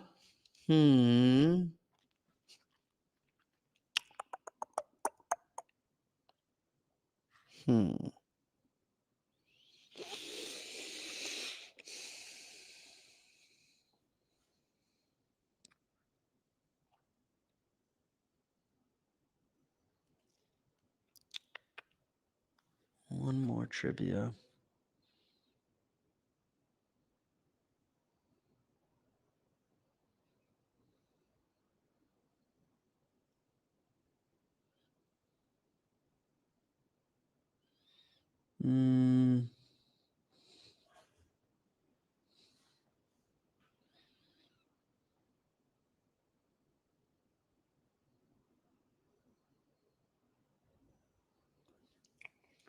Let me think. Give me a sec, guys. Give me a sec.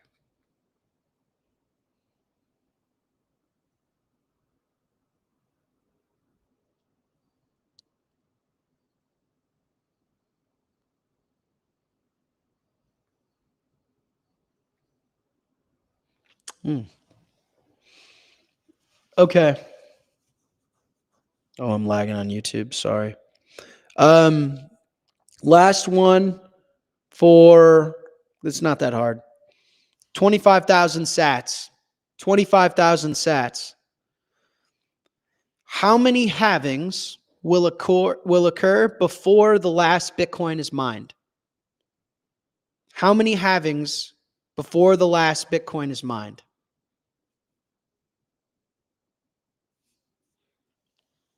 Let's see.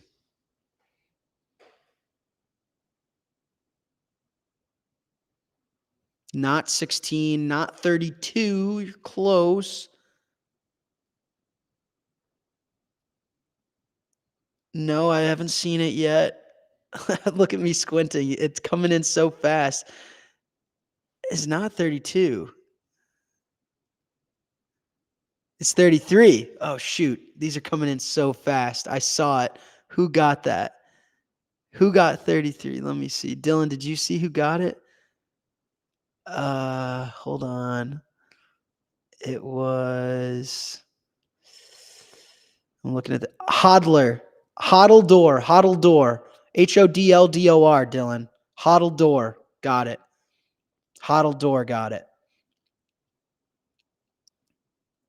Hodldor got it. Man, these are fun. These are fun. You guys are a riot, man.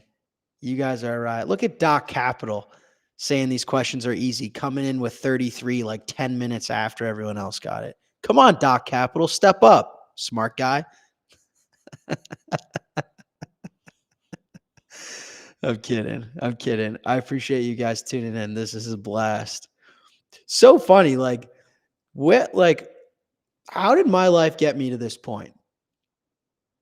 What the hell? I'm sitting on the internet live streaming trivia to a bunch of people because we're all interested in Bitcoin. Oh my God. You can't make it up. Yeah. Hopefully this is educational and entertaining for you guys. I have a blast doing it. My plan is this. So here's my plan, and then I'll do some trivia.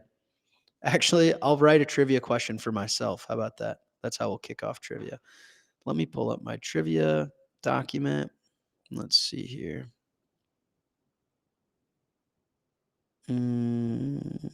Bang. Okay.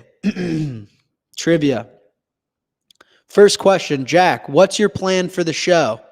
Here's my plan. My plan is this. I'm glad you guys asked.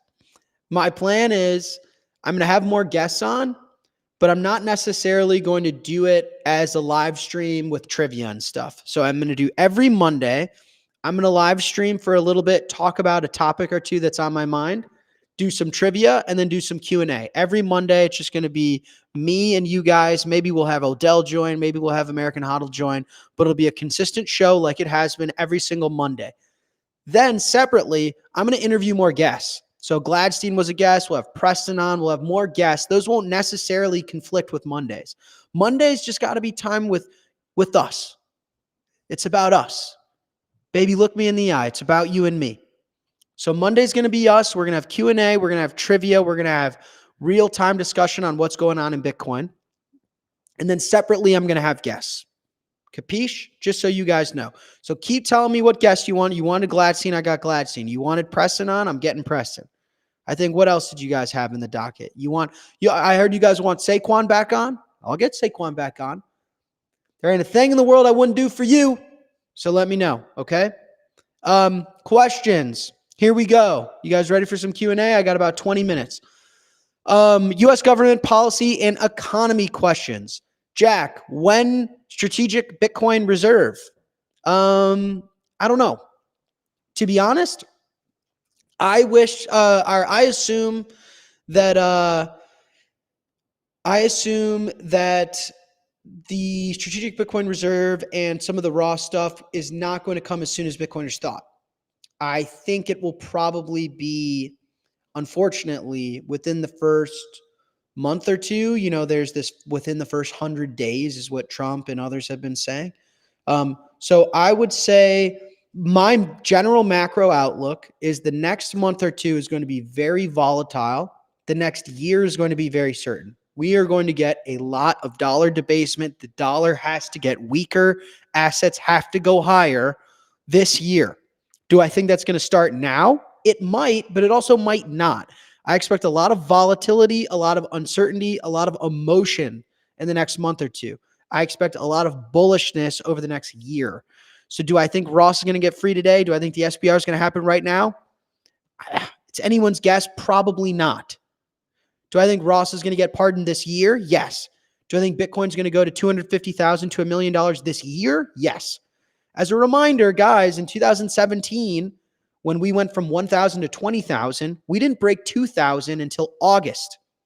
So I do think the beginning of the year is going to be a little volatile. It's going to be a little choppy. Even today, watching Trump's inauguration speech, there was a lot of ups and downs. The market was really trying to figure out what the hell's going on. And I think it's going to need time to do that.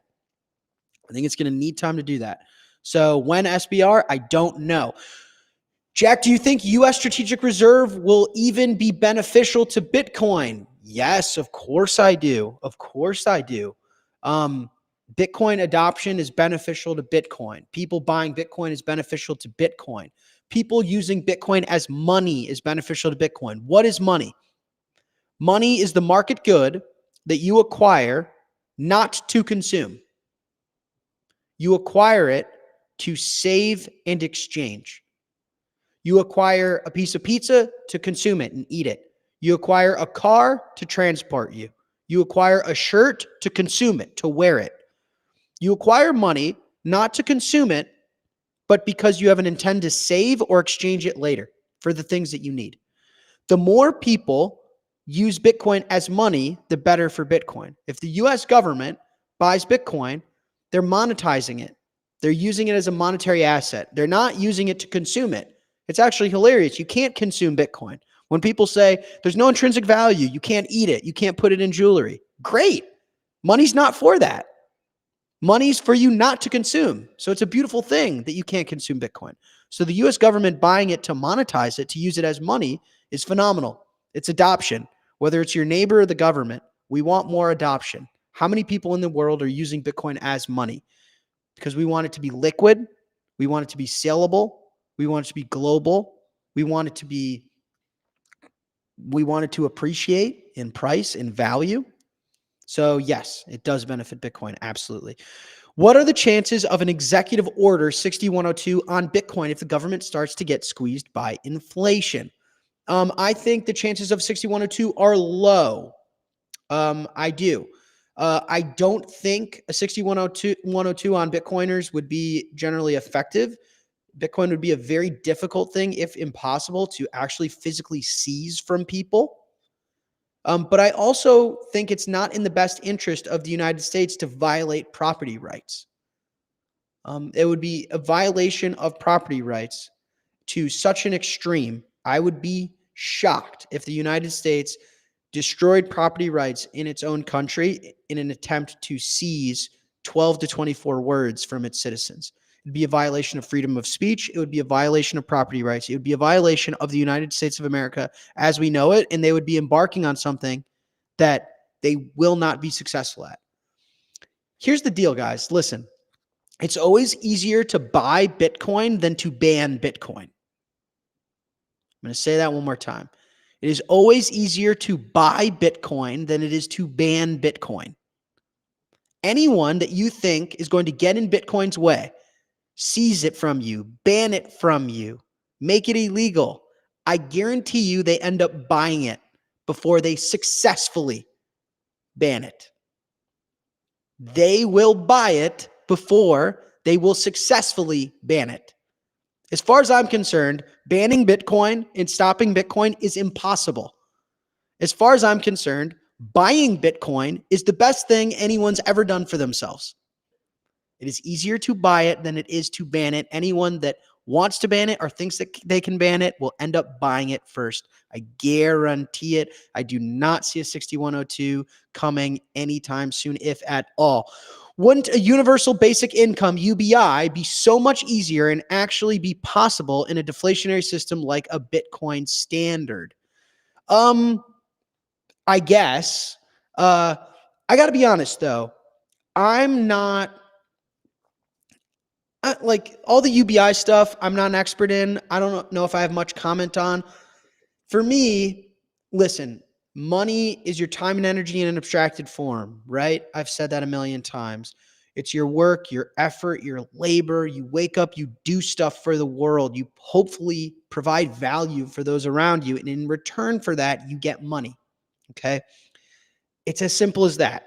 I don't think we need to be allocating money to certain people. If you want more money, be more valuable. All money is, it's a ledger. Who owes what to whom? If you have 10 tons of gold, all that means to me is that the world owes you 10 tons of gold worth of value, worth of stuff. If you have 1,000 Bitcoin, the world owes you 1,000 Bitcoin worth of stuff. And so if you want more money, be more valuable, do more work. I'm not an expert in like how we can give free money to certain people to do this or that. Like, I'm not a fan of government. I want smaller government. I'm a fan of capitalism, of just like be valuable, do something.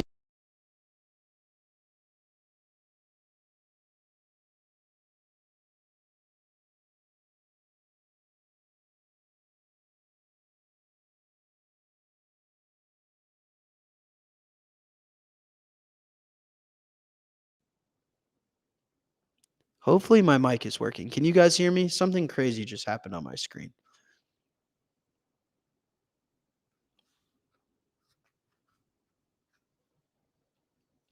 I'm gonna make sure you guys can still hear me. Looks good. No one's complaining. Okay, next question. Oh, there it is. Muted. Am I unmuted?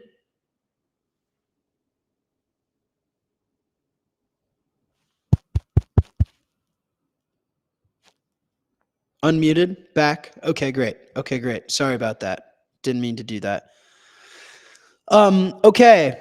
Questions about Bitcoin and financial markets. Jack, what's the price prediction for Bitcoin for this bull run.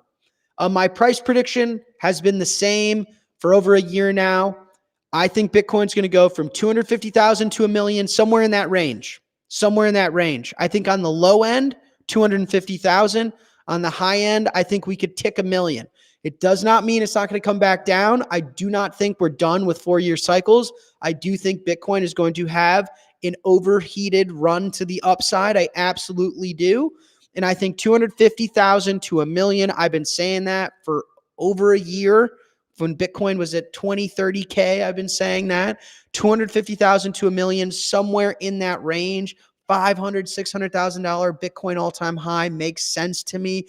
I think $800,000 would be gold parity. So maybe Bitcoin is a magnet to that. We were a magnet to silver parity in 2017. Could we see the same thing? I think we can.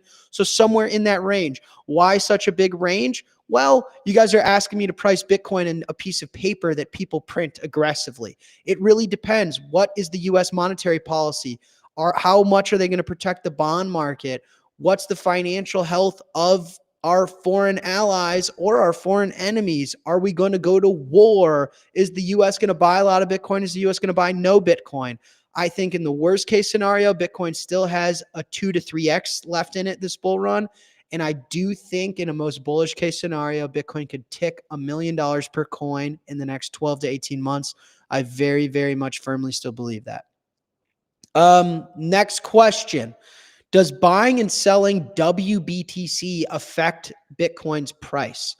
WBTC, for those that don't know, is wrapped Bitcoin on, I think, Ethereum, on some shitcoin. I'm not actually sure because I don't pay attention to shitcoins. Yes, listen. There's only 21 million Bitcoin that will ever exist ever. And so if you're buying some variant of Bitcoin, it should theoretically impact supply demand on Bitcoin, unless someone is selling you fake Bitcoin. As far as I'm concerned, WBTC is not backed by fake notes. There's real Bitcoin backing it, but I actually don't know the real answer to that. I don't know why someone would be buying WBTC. It makes no sense to me. I have no idea why. What was it? Trump's company bought wrapped Bitcoin and Solana and Ethereum or something. I have no idea, nor do I give a shit. One of the things that you appreciate once you understand hard money and you become a Bitcoiner and you get orange pilled is you really value your time, because time and energy, right? The only two things I value in my life are my time and my Bitcoins, because they're the only two things that nobody can make more of. And I refuse to spend my time understanding what the fuck wrapped Bitcoin is. If someone wants Bitcoin, they should buy Bitcoin. If you're buying wrapped Bitcoin, I'm sorry for whatever you've got going on in your life that led you to that point. Industry questions. Can you explain Coinbase's Bitcoin-backed loans? Feels like a very risky opportunity that could get me in financial trouble if Bitcoin has a bear market. Bitcoin loans on Coinbase, I don't know. I don't work at Coinbase. I don't know much about it other than what I've seen on the internet. Here's what I will say. It is a DeFi loan on their own blockchain called Base, which I think has something to do with Ethereum. So it's on a blockchain. The interest rate is variable. So at any second, your interest rate goes from 9% to 20%, somewhere in there, which is crazy. Like one day you wake up and your interest rates change.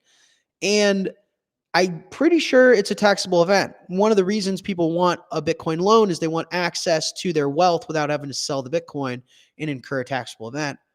And when you deposit your Bitcoin for a loan, they convert that Bitcoin to wrapped Bitcoin. And according to the IRS, the conversion of two different assets is a taxable event.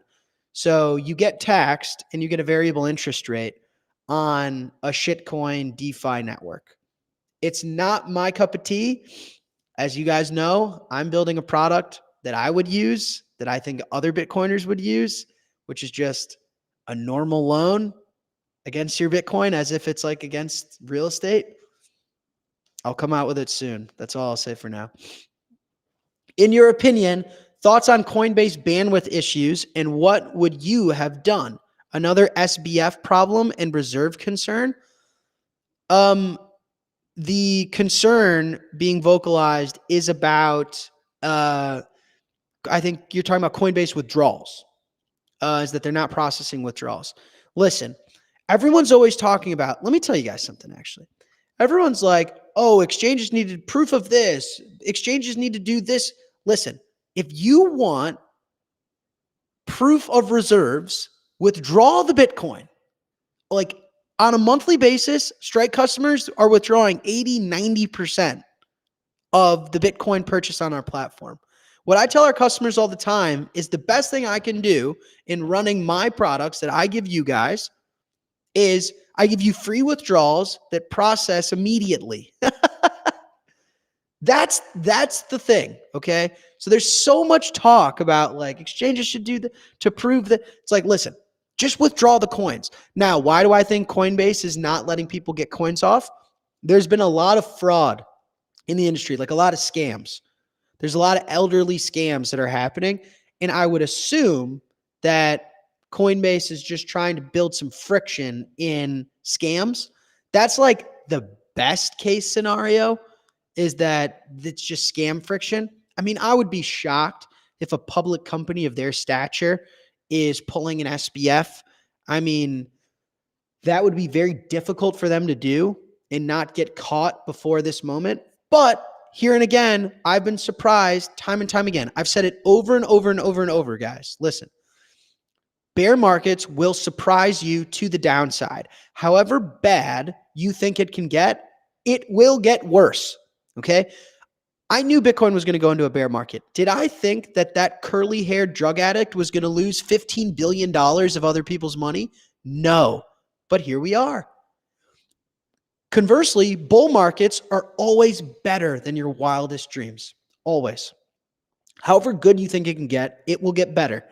Never in my wildest dreams did I think El Salvador would adopt Bitcoin with the morals and ethics and principles that they did. Right? So Bitcoin will always surprise you because it's the most free market. No one is protecting you from the free world. There are no central planners. There's no padding. There's no regulator that's going to protect you from the universe.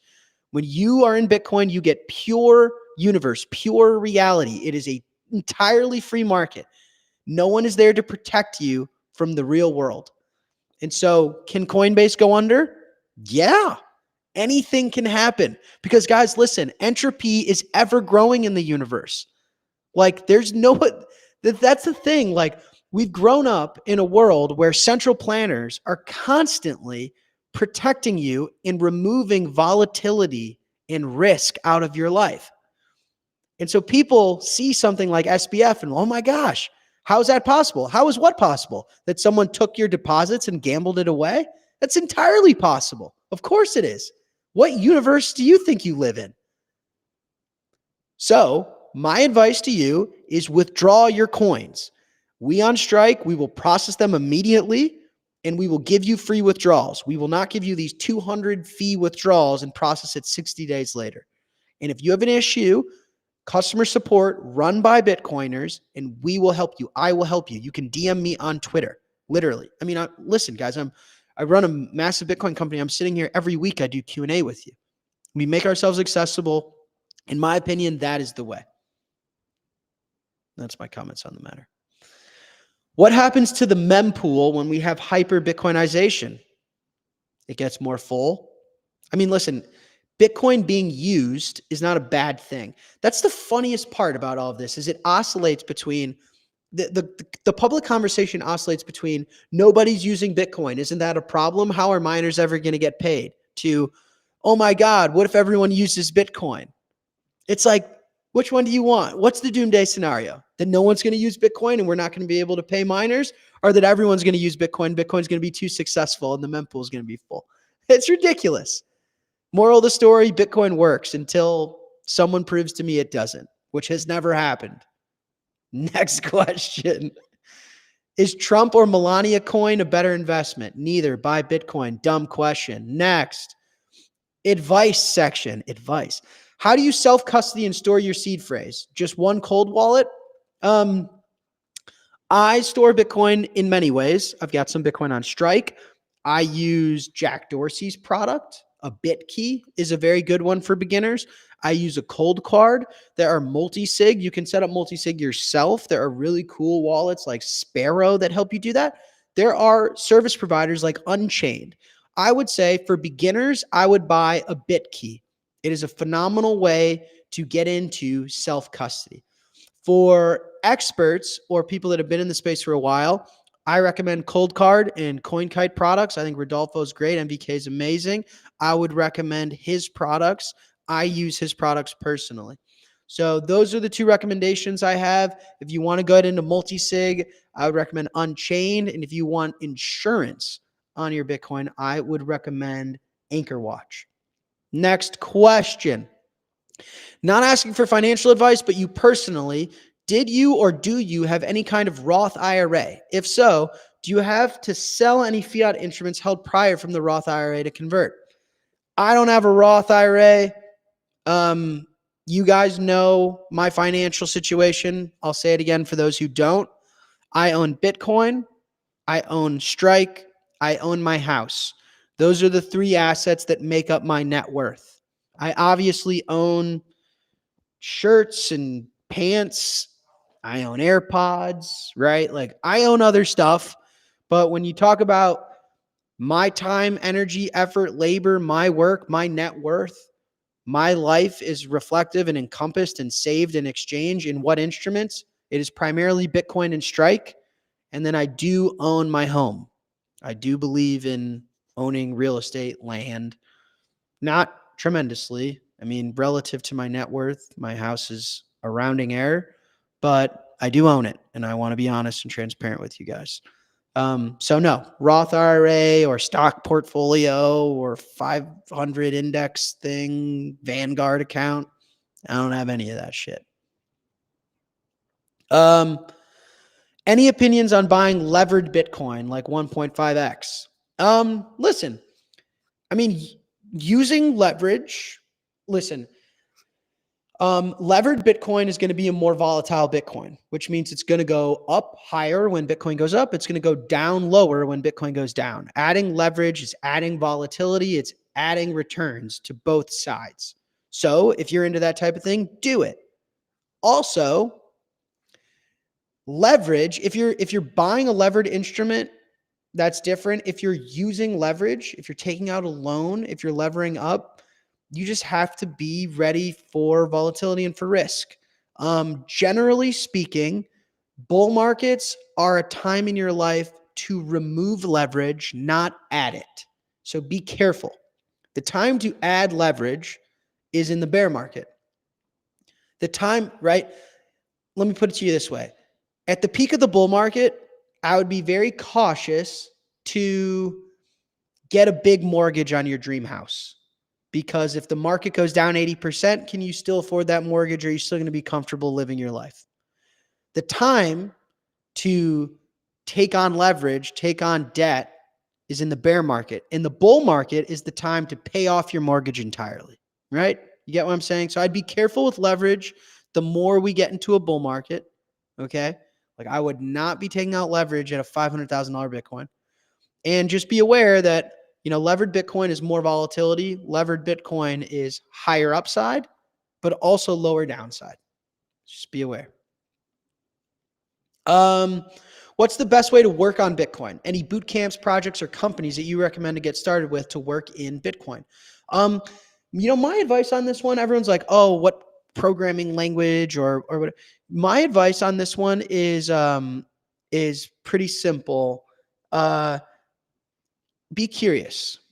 Be curious, ask questions, follow your intuition.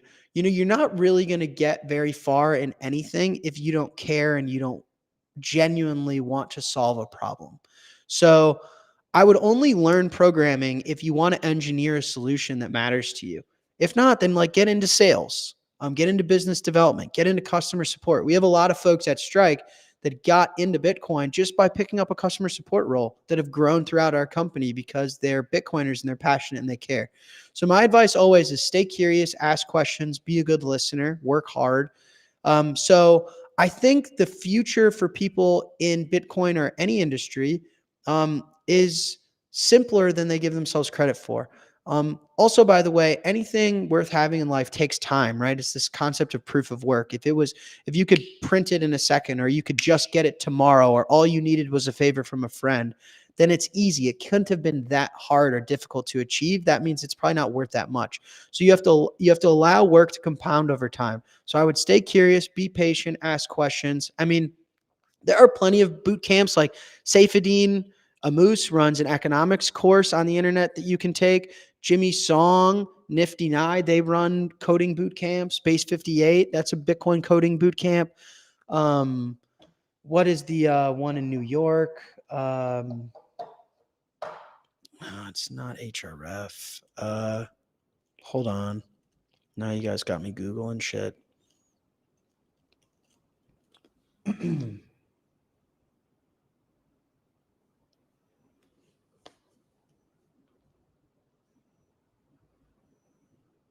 What? I thought this was his name.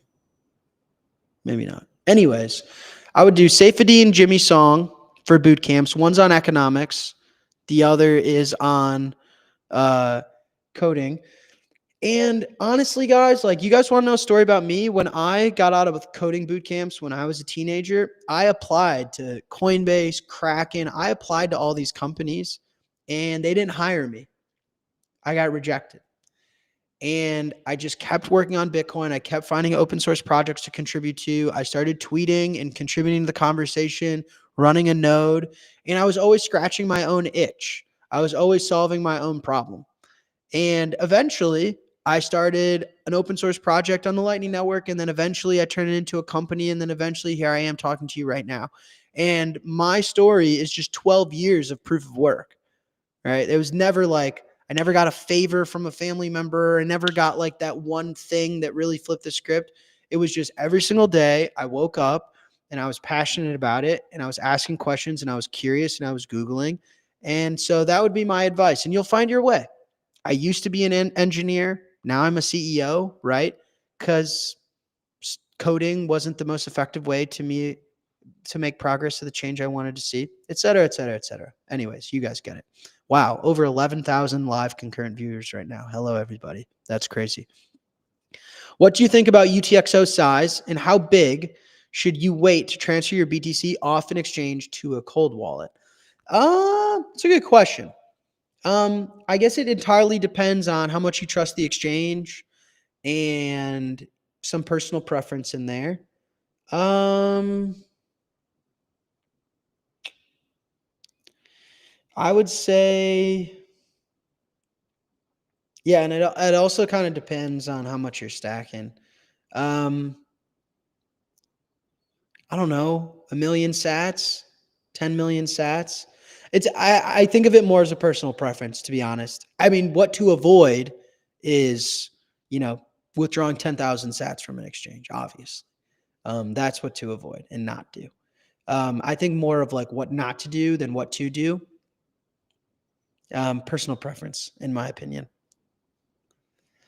Okay, strike related questions. I got strike related questions, then I got personal questions. I love when you guys ask me personal questions. That's hilarious. And then I got to get out of here. We're a little over the hour. All right, strike. Would strike partner with BitKey? Yes. As far as I'm concerned, talking to my employees, we are partnering with BitKey. I don't know when that will happen, like when it will go live, but I think it's in the works.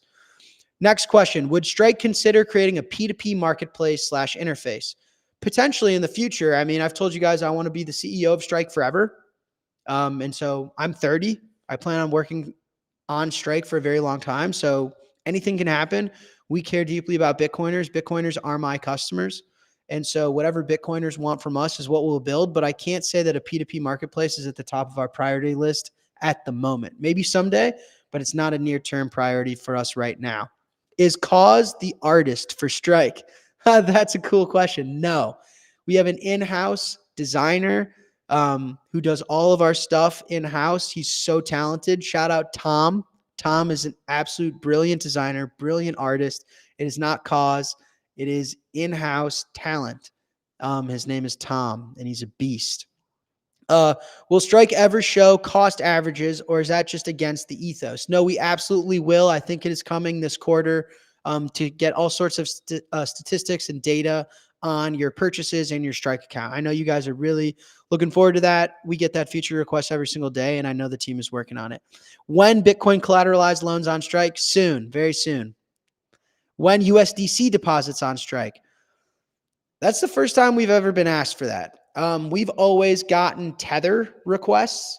So we've given our customers Tether. So let me break down our products. In the US, we have the dollar in Bitcoin. In Europe, we have the euro in Bitcoin. In the UK, we have the pound in Bitcoin. And then in all the other markets we support, we have Tether in Bitcoin. And Tether is a super successful stable coin in a lot of these markets. Like I know Nigeria, Argentina. These are like some of our biggest markets outside of the Western world. And they love Tether. They don't want USDC. So I'd be curious why you want USDC. It's the first time I've ever been asked about it. I've never really met anyone that actually uses USDC. How does Strike buy Bitcoin? How do I buy Bitcoin on chain versus through another vendor? Strike buys Bitcoin in the open market. We connect to a bunch of liquidity providers where we source our Bitcoin. How can you buy Bitcoin? Strike or other people that are selling it.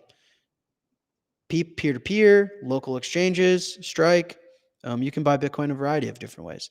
When is Android getting the sats per dollar widget? I don't know. I'll ask our Android team. I'm an iPhone user, honestly, so I actually don't know. I've never really used the Strike Android app much, only in testing a long time ago. So I will ask. That's a good question. I don't have an answer to that one.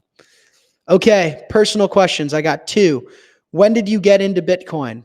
I got into Bitcoin early 2013, I think is probably like the honest answer. Late 2012 is when I heard about it, but I would say early 2013 is when my dad sat me down and explained it to me. So early 2013. So I'm just about 12 years in, just about.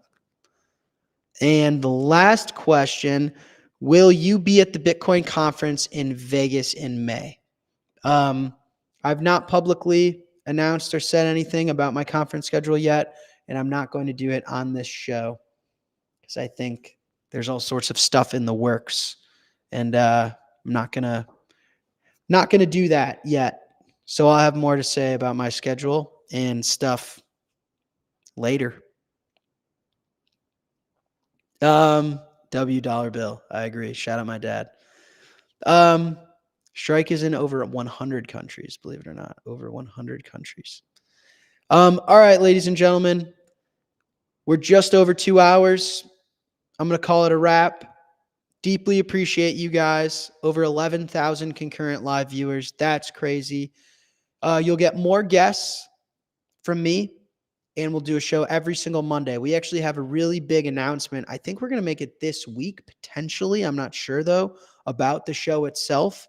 The show continues to be a success and is really, really cool to see all the love that you guys give me. So we got a big announcement regarding the show. I've gone out and started to get a lot of big time guests, which is going to be a lot of fun. And then I'll do the live every single Monday. We'll do trivia every Monday. We'll do Q&A every Monday. And so let's grow the show. If you guys haven't, if you can please like and subscribe. So right now on YouTube, I'm at 16,400 subscribers. My goal this year is to get it to 100,000. So if you guys can subscribe, if you haven't, I'd really appreciate it. If you ever want to support me, all you got to do is just like and subscribe or give us stars in the podcast app of your choice or whatever. And use Strike if you want. But outside of that, I finance this stuff myself. No ads. I'm never going to sell you like a protein bar or anything like that. You're going to get just the pure me out of love for Bitcoin and the shared mission that we all are embarking on. So with that, peace, guys. Subscribe, use Strike, and much love. I'll talk to you guys next week.